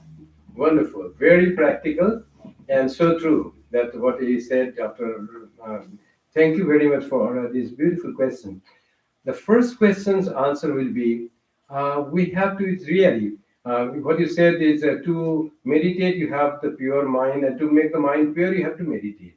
So for that process, how to meditate if mind is not pure, and how to purify the mind without meditation. That's why the question comes of japa and prayer. So japa may not give you good meditation, but it gradually purifies your mind and makes it fit for meditation. And prayer also, if sincerely done, helps a lot. Lord, please make mind pure so that I can meditate. If we do it sincerity, it is very effective for our mental purity, and the grace of God falls, and we can do prayer in a better way, upasana in a better way. That's why those who have received our initiation during that time, you might be told that first, in the time of initiation, you bow down to Ganesha and pray to him for a success in the process of upasana. May I be able to put the mind in upasana. May I do the repetition of God name with the full concentration. May I be able to focus my mind on the Ishta during meditation. Prayer helps. And slowly, as they are complementary to each other, slowly mind also start purifying, and meditation start becoming better, and both things go parallelly. Like you eat sugar, sugar is purifies, it cures the liver ailment, and you start getting the taste of sugar, right taste of the sugar, and also liver gets purified. Similarly, process of japam, an attempt to meditate, trying to meditate. We often say, let us meditate for 2 minutes. In real sense, that is not meditation at all. Meditation happens, they say. You don't do meditation. What you do is you try to meditate, you try pratyahara. Meditation, if it is really done, it will happen by itself. Your mind will be totally focused. So until mind is totally focused by itself, it just get absorbed in the object of meditation. We are trying to create the inner environment for meditation through pratyahara, through prayer, through attempts, repeated attempts of trying to focus the mind. So that is what the meditation is. Our meditation is tough. For meditating for half an hour is very, very difficult. Swami Vivekananda at one place says, if you can meditate for like half an hour, it will be like a real dhyana. 2.5 minutes is dhyana. Half an hour is samadhi, something like that. So it is extremely difficult. So that both should go together. Trying to meditate and also that to purify the mind, and mind purified will make the better. So because my mind is not pure, that's why I will not try to meditate, because there will not be good meditation. That will not work. I should try to make the meditation, it will purify the mind. As far as second question is there, so when we listen something good, then our samskaras say, no, that is how it will happen. Some reasoning comes. What Sri Ramakrishna had problem with Yam. Sri Ramakrishna saw Yam is a very special person who recorded the gospel. But he had inquisitive or reasoning faculty in him. So whatever he heard he was not believing. To others, Sri Ramakrishna said, you have to question. Questioning is different from reasoning. Though it is said, Shruti, that we say Sravana Manana Nidithyasana. Manana is like reasoning or thinking or cogitating upon that. But reasoning is, oh, he's not right, that sort of thing. Questioning is to clarify more our doubts. So like that type of thought comes, that he says it is right, but there is something that is impractical, it seems. How can we be without a thought of God? If we do not have money, then how will we run our family? How life is possible? Like those thought comes, because we fully do not realize what is said. What is said is you need money. Sri Ramakrishna also says you need money to survive, but don't give so much importance to money that money earning is the only goal of life. That cannot be. But having money for our daily survival, that is very important. Sri Ramakrishna also said, Taka mati mati taka. Isn't it? Money and the clay is same, it's like the clay, so common. And through that, in the Ganga river. After that, what he did? Then he thought, if Mother Lakshmi is unhappy with me, how will I get food? He says, oh Mother, then he says, I did the reasoning, something trick I did. And I said to Mother, oh Mother, please remain in my heart. So Mother, you don't go away. I didn't want to dishonor you. I just wanted to give up the attachment and attraction for the money. Not disrespect for the Lakshmi, which resides in wealth, in prosperity, in food. So that is what it is. So we need to listen more, and whenever such question comes, and if it is a particular question, you can ask any monk and say, open your thought to the monks, they will answer. They will be very happy to answer your case. Yes, please. Is anyone else? Let me see if anyone else. Okay, go ahead. I just got a follow-up question actually. Like you said, when you hear something good, two things can happen. One is basically you frame of references, no, I'm not sure about that. That doubt may happen. And as you said, you can talk and try to clarify and do research and everything. That's one. The other aspect is you learn something, you say it makes sense. For example, someone says you should not be eating sugar. Fine, because you get diabetes. You accept the fact. But on the spot of the moment, you go and grab the sugar. You're reacting to that stuff. How do you, at that juncture, the logic comes into play, then you will not do it. But the reality is you're reacting, and that the logic doesn't play anymore. You're just reacting to the grammar of it. That's the challenge, how to overcome the instant reaction that people are reacting. Now it's the authority. If authority has said you don't eat sugar, you will not touch. If you go to doctor and doctor says you are diabetic, you should not eat sugar. If you eat, death is imminent. You will have heart attack, kidney trouble, or eye trouble. Don't eat sugar anymore. It has gone beyond your range. Next time you will not eat sugar because it has come from the authority. And when the general, the saying that my friend, sugar, I have been eating so long, nothing has happened. What will happen? But by eating one day it will happen. So like that, it has not come, the suggestion or advice has not come from the right authority. That's why it happened that way. And we become, until we are convinced that it is really bad or really good, we do not practice that. That's our nature. We say something exaggerated like that. Those who smoke, however you write, smoking is injurious to health. Now they write smoking will kill you. Whatever you write, oh, I have not died, what will happen? They go on smoking because they cannot give up their habit. They have been caught by the smoke. They are not smoking cigarette. Cigarette is smoking them. That is the problem. But for that, you need strong will. Once one president of US, I don't know who president, but I heard the story. He said, I have given up smoking. I'm not smoking anymore. So difficult when you are habituated to smoke. How then they asked, how could you quit smoking, Mr. President? Then he said, one day I announced, I'm not going to smoke from today. The president has announced, after that, how can I go back on my words? Then I can smoke.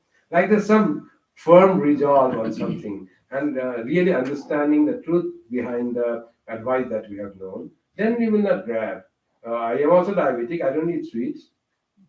If you give me chocolate or ice cream, you give me, test me, my hand will not go towards that. Because I know it's injurious, it's harmful to me. I'm convinced about that. I know my sugar level. Like that, it happens. So when we are convinced with what has been advised, then we are not going to do that. In the topic that Deepak Bhai was talking about, I would just say this in line of thoughts that our friend Deepak was talking about.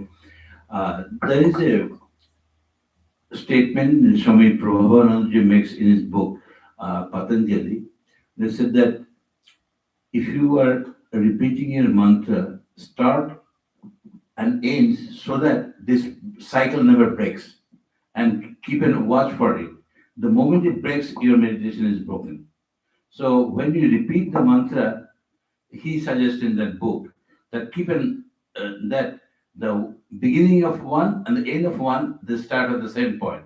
So that every time you are watching, you are repeating and you can never get out of the cycle. I mean, what is the validity and how he came to that conclusion? Okay. What he means to say, don't give a gap in your mind to think of something else. Yeah. You are repeating the mantra with the thought of your Ishta.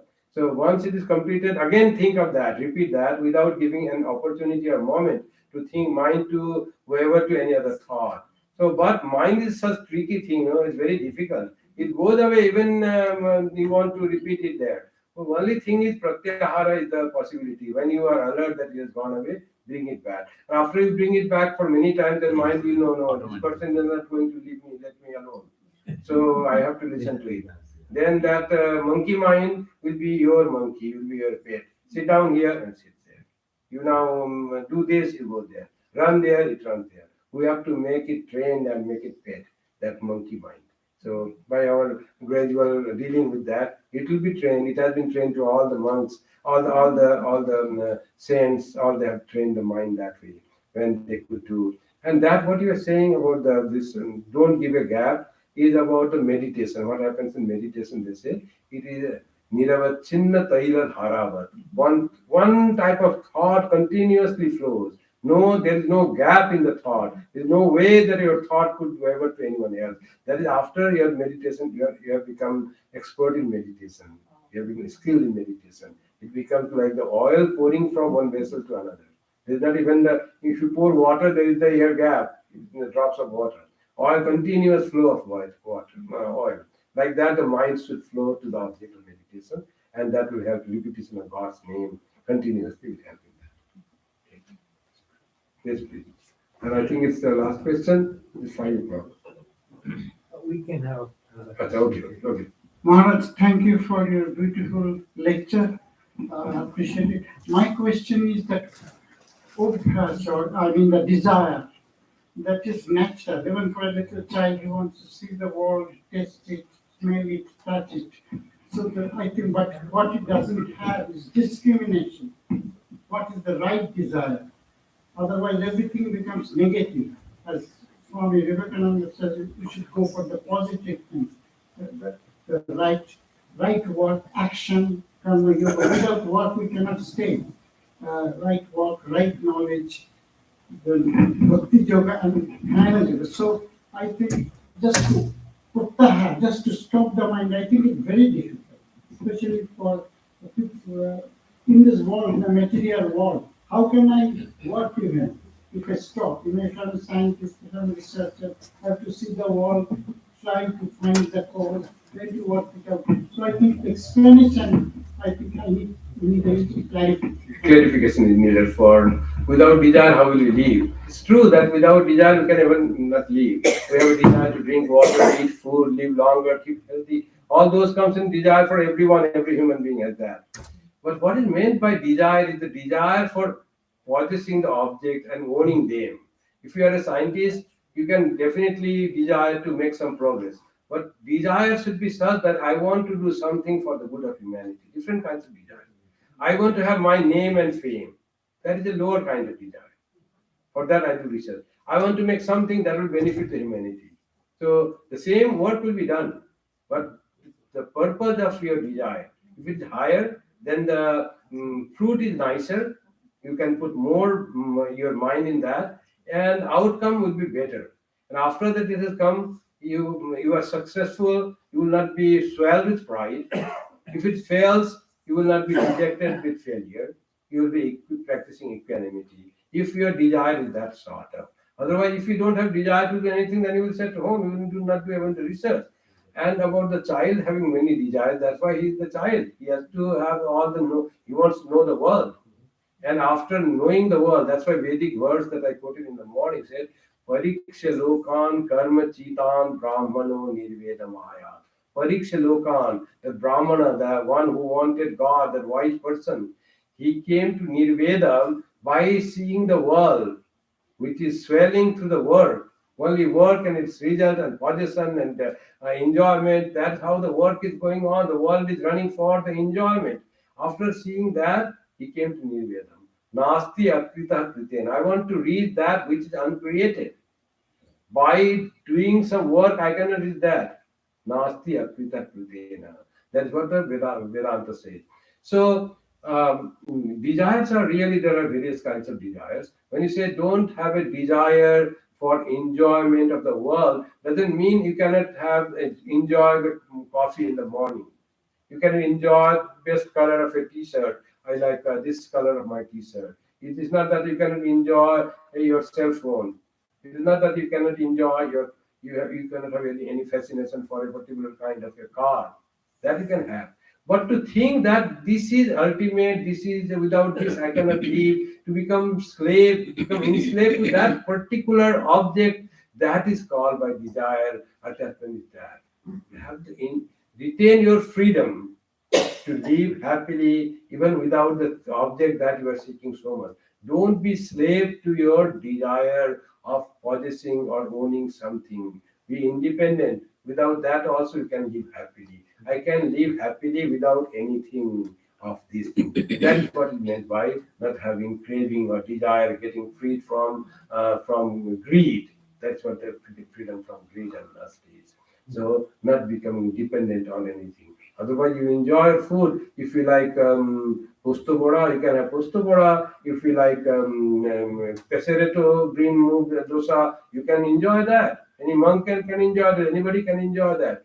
But the enjoyment of desire is so much. Without that, oh, they didn't even give me their pesereto. What was that guest? And all the negative feeling because you didn't get the dosa. So that is not desire. That type of desire is not to be had. So enjoying any, I like Colombian coffee, fine. You can have Colombian coffee, no doubt. So that doesn't come under desire. So main desire is what am I gaining by having that thing? By doing the research or earning money. What is my main goal in life? My goal is independence, freedom, spiritual freedom that I want. So that should be the main goal of life, not the fleeting things of the world. Even for the scientist, that is the thing. Main goal is my spiritual illumination. but I have to live in the world, do something good. Swami Vivekananda said, when you are born here, keep some mark here. So that is the mark that you keep to discover something, make something, give something. If people don't have such type of wish, innovation will not be there. World will not be this good that as it is today. So people have that sort of wish to make things better. Things are created with that wish. They want to make people live in comfort. That's why discoveries in medicine all do not do for just for name and fame. They do as the part of service. How to reduce the pain? How to revive the patient? How can we make? That's how big researches and discoveries in medical sciences or technology or science that happens, to do something good to the humanity, to be useful, making our life useful for something. That desire is good desire. There's no doubt. When we say desire, that's the other types of desire, the selfish desire, the worldly desire in that sense. When the desire comes for service, goodness of others, something beneficial for others, that desire is the divine desire. Very simple. I have a similar question actually. It's similar to that circular logic that if we are saying from the beginning that naham, tuhu, then we don't have that.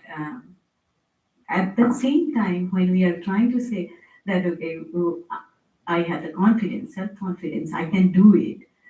Those two are contradictory in a way, right? When we are surrendering versus when we are relying on our own power and the self-confidence. And I really have that conflict. And I think in the developmental stage, when we are children, or when we are raising children, saying that might be little premature. I did that same mistake. That I used to say almost like Madalasha stories that chai bikire, চাইলেই তো কম পড়ে যাবে ঠাকুরের কথা, right? So that is probably not the right timing when we are raising kids, that they need to have that self-confidence and those desires, and those desires can be looked upon as selfish, but that's needed, as you were saying, right? That we have to let them grow and develop and reach the goal.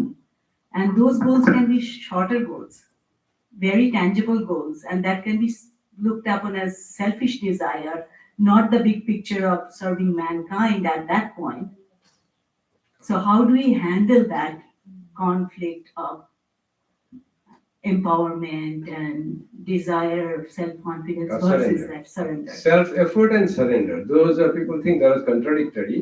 But what is there is, of course, you should say, as Swami Vivekananda is so clear in the reading that was done, it's so clear that you make people have faith in themselves, have faith. Those who do not believe in themselves, they are real agnostics, not that those who do not believe in God. Old religion said that. The new religion says those who do not believe in themselves are real atheists, that is said. Those who can believe in themselves only can believe in God. If you don't have faith in yourself, nothing will have faith in any other thing. So having faith in oneself, of course one has to have. Now to say that you can do it, just say to them, the thing you don't realize, if you say I have achieved it, you don't bring God into that, which is the reality, then the pride comes. The pride destroys all our success. He becomes haughty, his relationship goes bad, and inside he swells, he will not listen to his parents, not to teachers. He says he has achieved or she has achieved. So that we don't want our children to grow. You can do it because God is with you. You are empowered by God. That is the truth. And you should tell them the truth. That you can achieve because in you is infinite power of God. With that power, you can do it. Say that way, pride will not be there, credit will be of God, achievement will be seen as if your son is doing. You should, or we should at least know all the great work that happen in the world happens by the grace of God. Man is just, it comes, agent. Nimitta matram bhavasabhya satin, said Sri Krishna. You just seem like you are fighting the battle. I have already killed them. You just seem like as if you are killing. as if we are achieving. But real doer is God. There comes Naham Naham tu. You have achieved. When your son gets success in life, don't think your son has God. By the grace of God, God made him have the success. It appears that he has success. It appears that I have done that, but I have done nothing. It's God that is doing. If we have that type of attitude in our own success or success of any other person, then our focus goes to God. And that is the reality. It is all God doing. They give a beautiful example in Vedanta about how it is all God doing the thing, and we think that we are doing. We are doing by mistake. They say there was a bullock cart in summertime and very hot, and it was resting. The bulls were put in the shade, and after in the afternoon they will go. There was a stray dog, very hot, no even shadow. All it was 12 o'clock, and even the trees did not have shadow. So that dog found one shadow near that bullock cart, resting bullock cart, and went there and fell asleep because it was shade. After in the afternoon, the time was there, the bullock cart moved, the bulls were yoked, and it was moving, and there was the sound of wheels, and then the wheels started moving. Bullock cart started moving, pulled by the bullocks. And the dog woke up, and he found that, oh, it has gone. His daughter went under the bullock cart. Now bullock cart is moving inside that. The dog is also moving. Both are working. Now suddenly the thought came to the dog that it is I who am pulling the bullock cart. Somewhere the bullock cart stops, then dog stops. Then dog says, I stopped and bullock cart stopped. Then bullock cart walks and started moving. Then I walked and bullock cart walked. That type of ignorance fear. I am doing this. Like that, if we think that I am doing this thing, then we'll be ignorant in that sense. It is all God doing. It seems, it appears as if we are doing. That is the philosophy, that is the logic to keep us humble. Humility is a great strength. I often quote this our A.R. Rahman. I often give the example. A.R. Rahman got the biggest dream fulfilled of any musician or any film industry person. He got Oscar award. So for his music in one of the Hindi movies, and he came to Los Angeles, and in that studied that show, big show in Hollywood coming, and such a great occasion to be admired, appreciated, highest is like going heaven for any ordinary person, for a film industry person doing that. He was asked to come and receive the award and say a few words. He said, surprisingly, I have not achieved this. It has been achieved by the will of God. That's what he said. By the will of God, it has been done, not by me. It is so true. How you think that someone became so great musician, music composer, if there was no grace of God to the humanity? Through one human being, he gave the beautiful music to all of us who likes his music. And that he said. So, not my credit. It's all the credit of Allah. He is a Muslim, Sufi.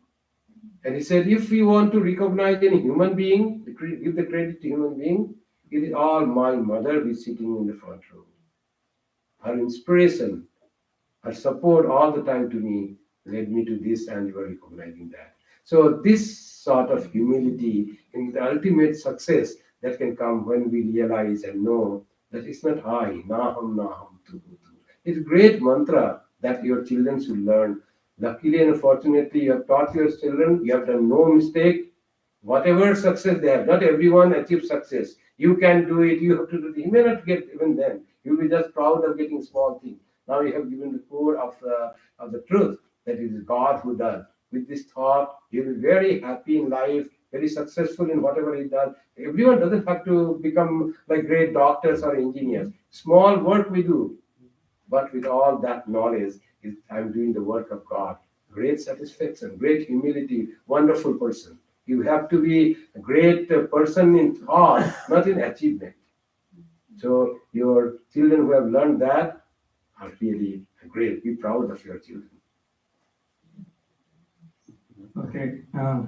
Thank you, Swamiji. I think we're done with the question and answer. So next we'll have a break for 15 minutes, and then we'll have Aarti for 45 minutes, and which will also include 10 minutes of meditation, and then we will adjourn at around 6:30.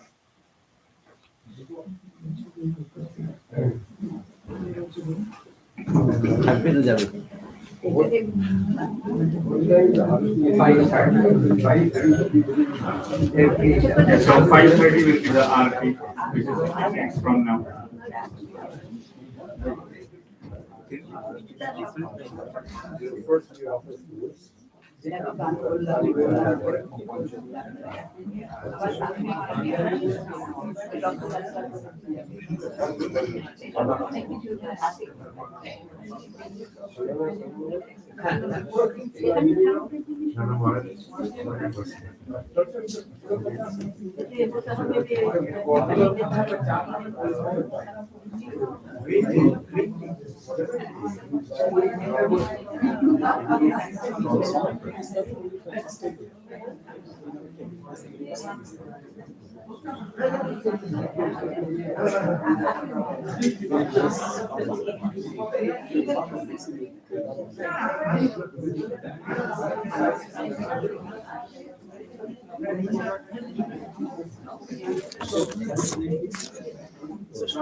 You like that? I like that. Oh,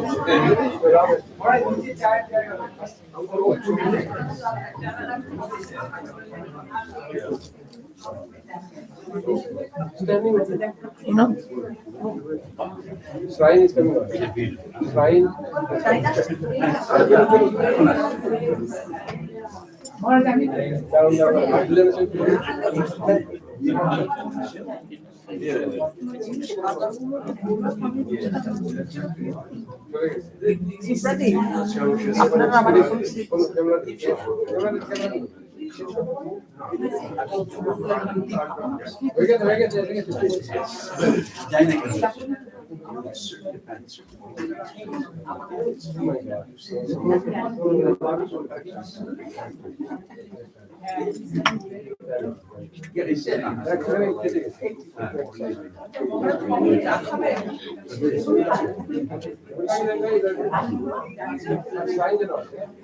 We get a light to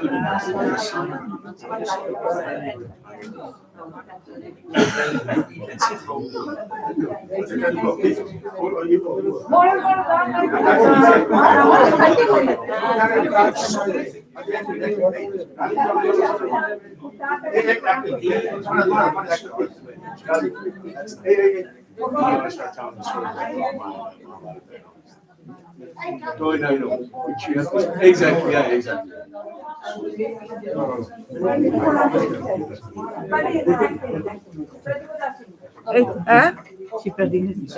Si non so cosa.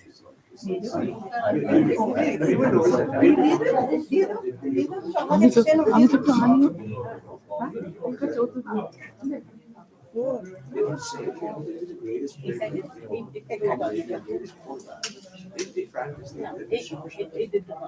There's something missing throughout the game.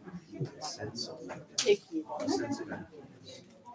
and when the coach stands on the side, even if they're losing,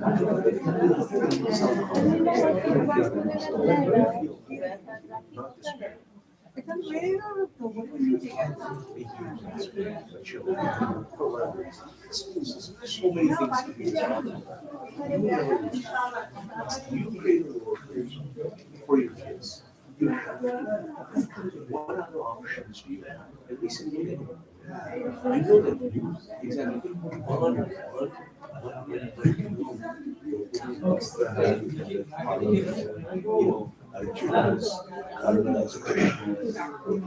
was all great. That's what all they never seen anything like this. So they see COVID and they go, what happened? Oh, what's the point of living in the world? They see COVID is doing this to Ukraine. They'll say, what is the point of doing it?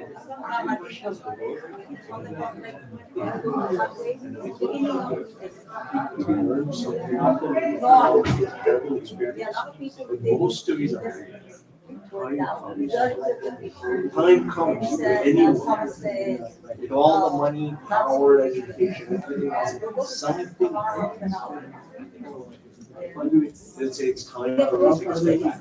Bring up, don't force it, it's forcible. It would not work, they would say, you're clueless, it doesn't make sense. I haven't answered my yeah. Yeah. Same thing. Yeah. Yeah. I went to Ramakrishna school since I was a kid.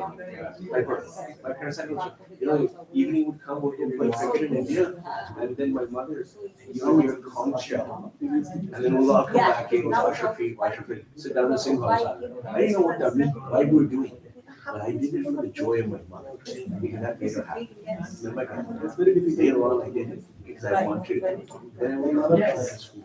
And then they say so many things that happen all the way with us. It's not because of mine. He's used to just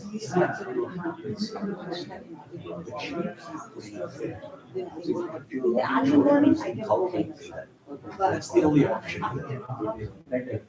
Brother, yeah, you might ask a question. Oh, yeah. I look at it. Oh, yeah, he's so bad. Every time I ask. And then he's asked one. There's so many.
Perfect color for Ramakrishna. I like this color.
Oh, that's all you need.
But he has been, they have been doing like this for a long time.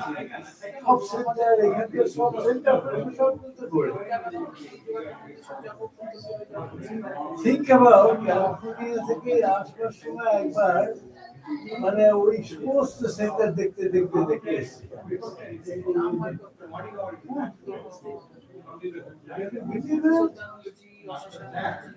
এখনো প্রত্যেক বছর India যায় She's not using it too well though.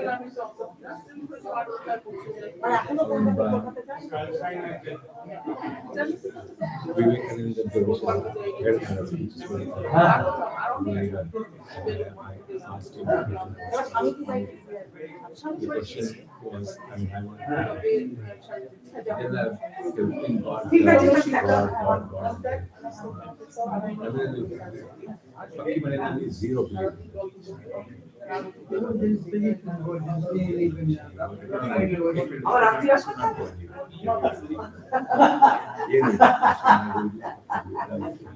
ঠিক আছে ভালো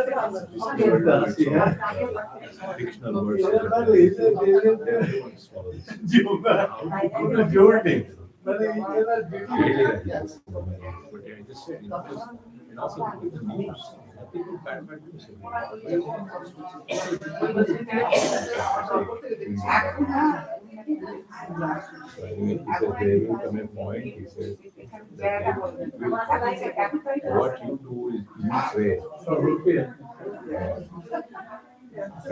Very nice, nice.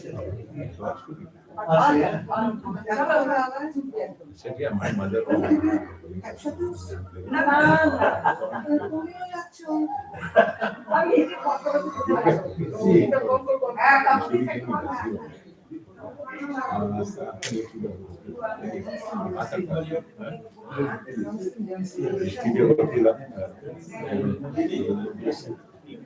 This work, you carry this won't be working.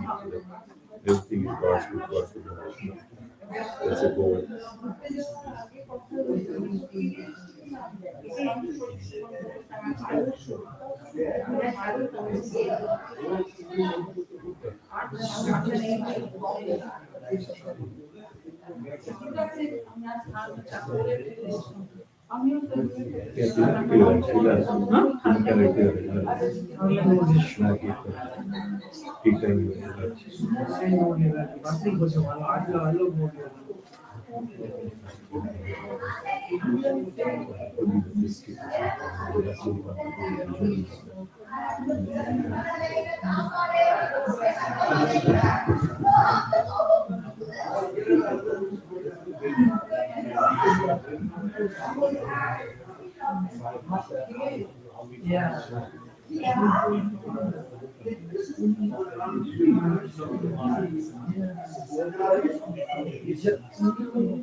যখনই মন গাড়ি চলে মনটা আরো বেশি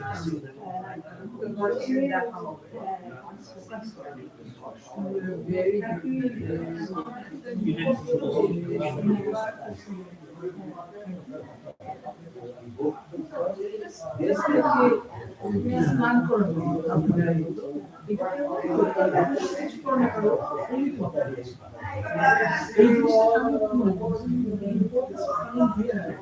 আমরা তো খালি just a picture চলে আসে যেখানে আসে না একটা বিভাগ ছিল একটা দিন ভালো লাগতো এটা কেউ কেউ দিত আমাকে সব ছাত্র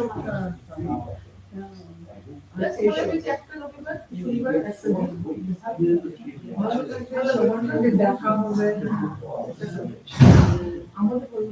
right exactly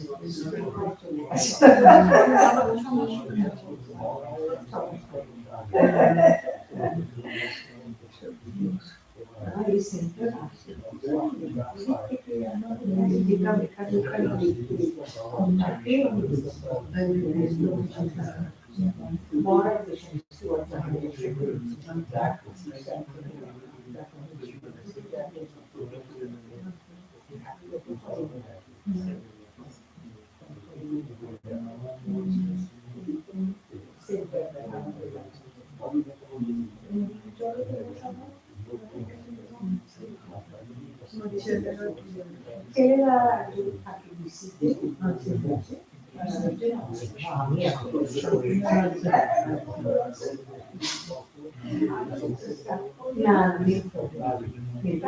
এক সময় স্টার্ট করেছিলাম স্টার্ট থেকে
সকাল উঠেই এটা রয়েছে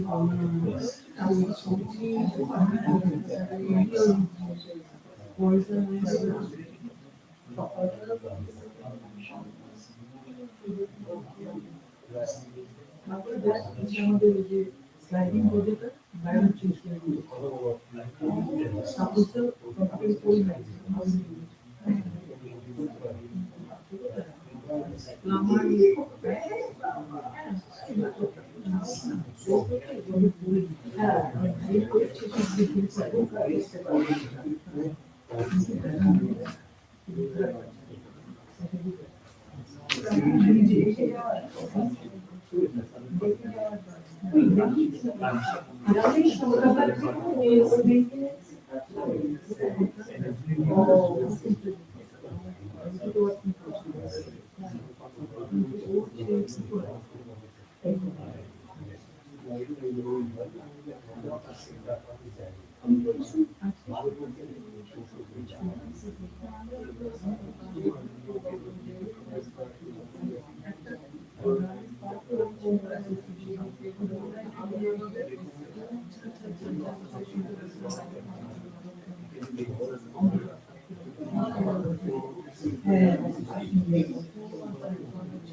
তাহলে এইসব করতে না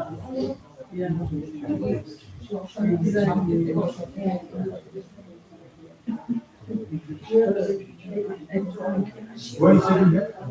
That's my chair. Huh? It's over there. People put that up.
কি কি করেন খন্ডাতা সর্বমঙ্গলার অঙ্গনের মতো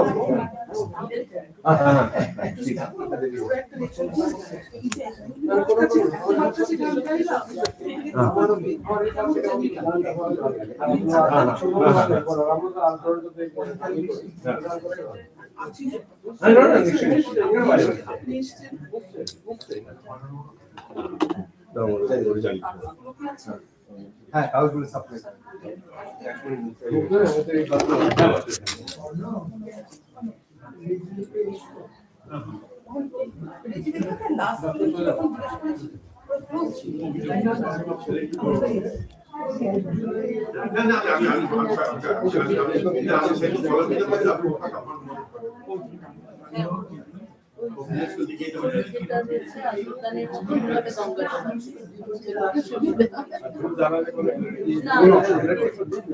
না নো অ্যালার্জি শুধু আর এন্ডে আপনার জয় হয়ে যাওয়ার পর আমরা সব অ্যাক্টিভিটি জাস্ট ঠাকুরের আপনি এখানে বসতে পারেন।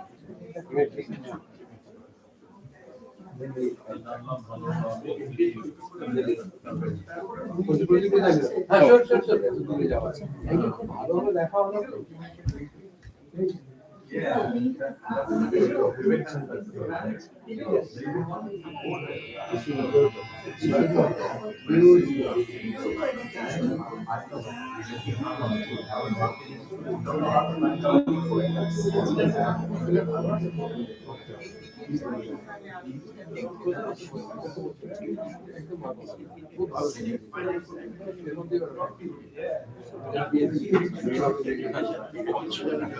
দিয়ে রেখেছি।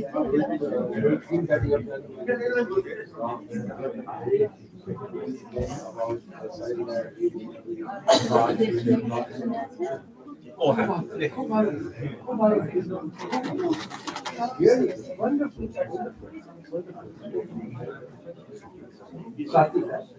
Hello.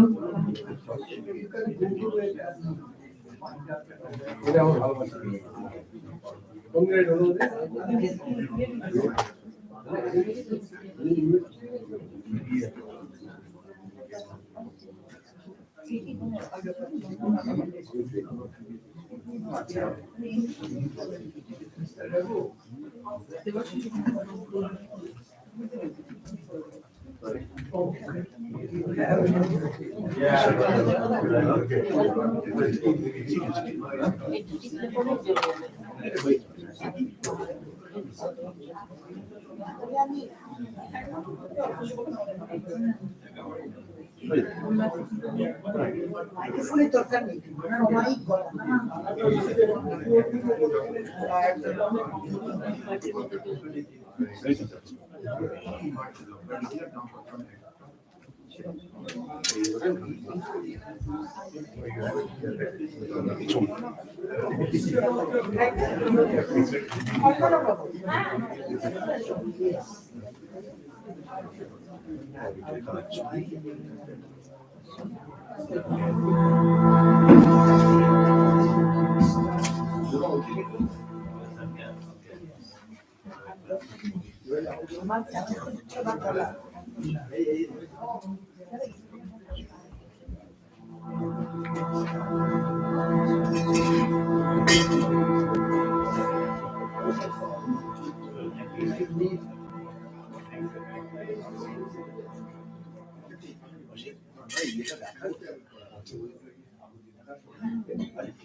Holy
Prabhu Tumi Rama Panjanaha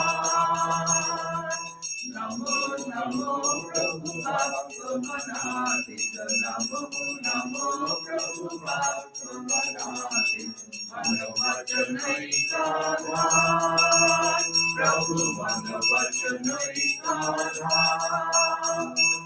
Jyotiro Jyotiro Jalavidhi Mandara Jyotiro Jyotiro Jalavidhi Mandara Tumi Rama Panjanaha Prabhu Tumi Rama Panjanaha Ranga Ranga Bhanga Bhate Anga Shanga Vedanga Ranga Ranga Bhanga Bhate Anga Shanga Vedanga Vaitya Jana Vakata Vinda Arati Yama Vaitya Jana Vakata Vinda Arati Yama Jaya Jaya Arati Yama Hara Hara Arati Yama Shiva Shiva Arati Yama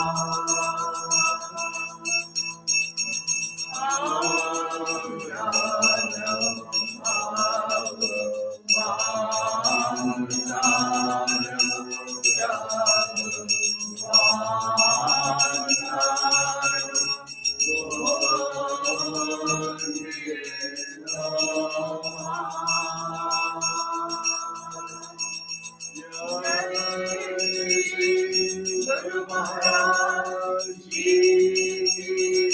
Jai.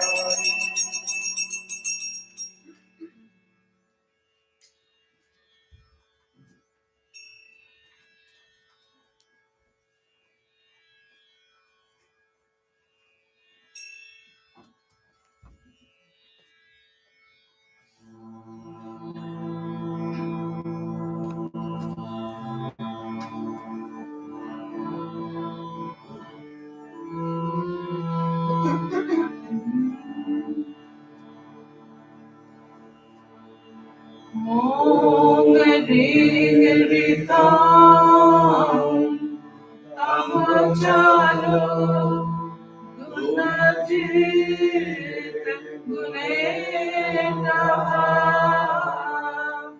Nakam Devam Sakarunam Tavamadapatmam Moham Nakasham Bahukritam Navaje Jatoham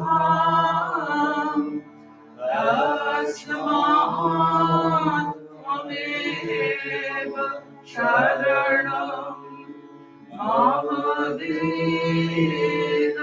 Bandhu Bhaktir Bhavasya Bhajanam Bhavaveda Kari Vachamantalam Suvipulam Namanaya Tatmam Bhagrodhitam Hrigine Nachapati Kinchit Tasmat Tvameva Sharanam Mamadena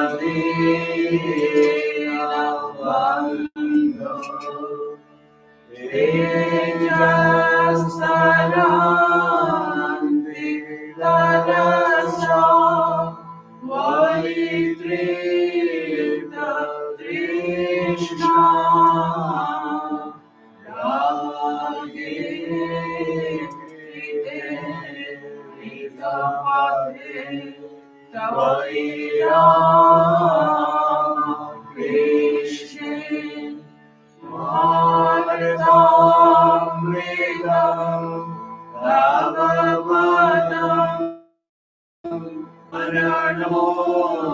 vinasham tasmat tvameva sharanam mama dina bandho Vedam karoti kalusham Kuhakantam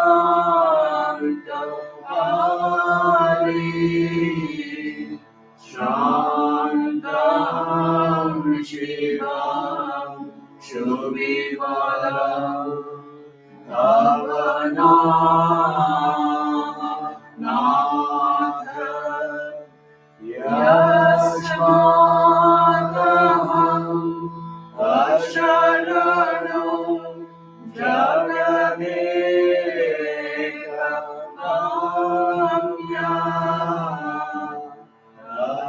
Asmat Ameva Sharanam Mama Dina Bandho Om Stavaya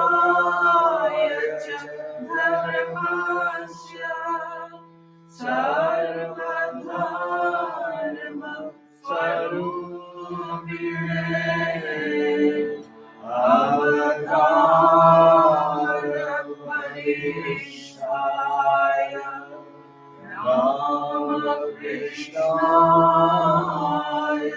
Namo Namah Om Namo Shri Bhagavate Rama Krishnaya Namo Namah Om Namo Shri Bhagavate Rama Krishnaya Namo Namah Om Namo Shri Bhagavate Rama Krishnaya Namo Namah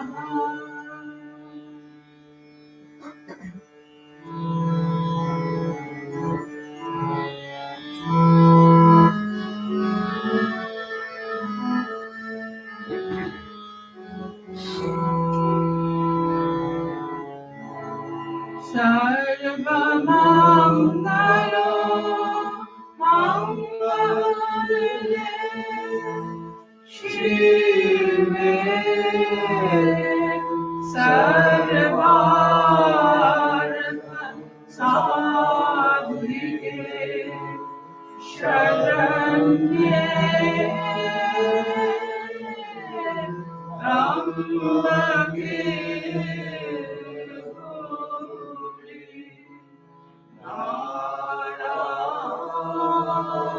Narayani Namostute Srishti Sthiti Vinashana Shakti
Sadhani Hare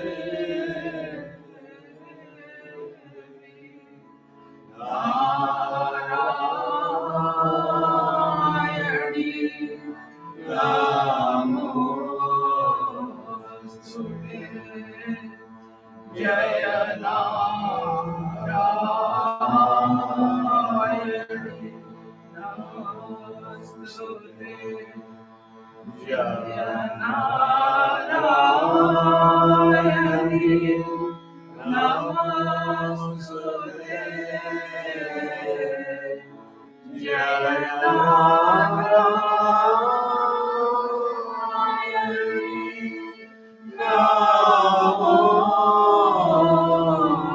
Namostute Jaya Narayani Namostute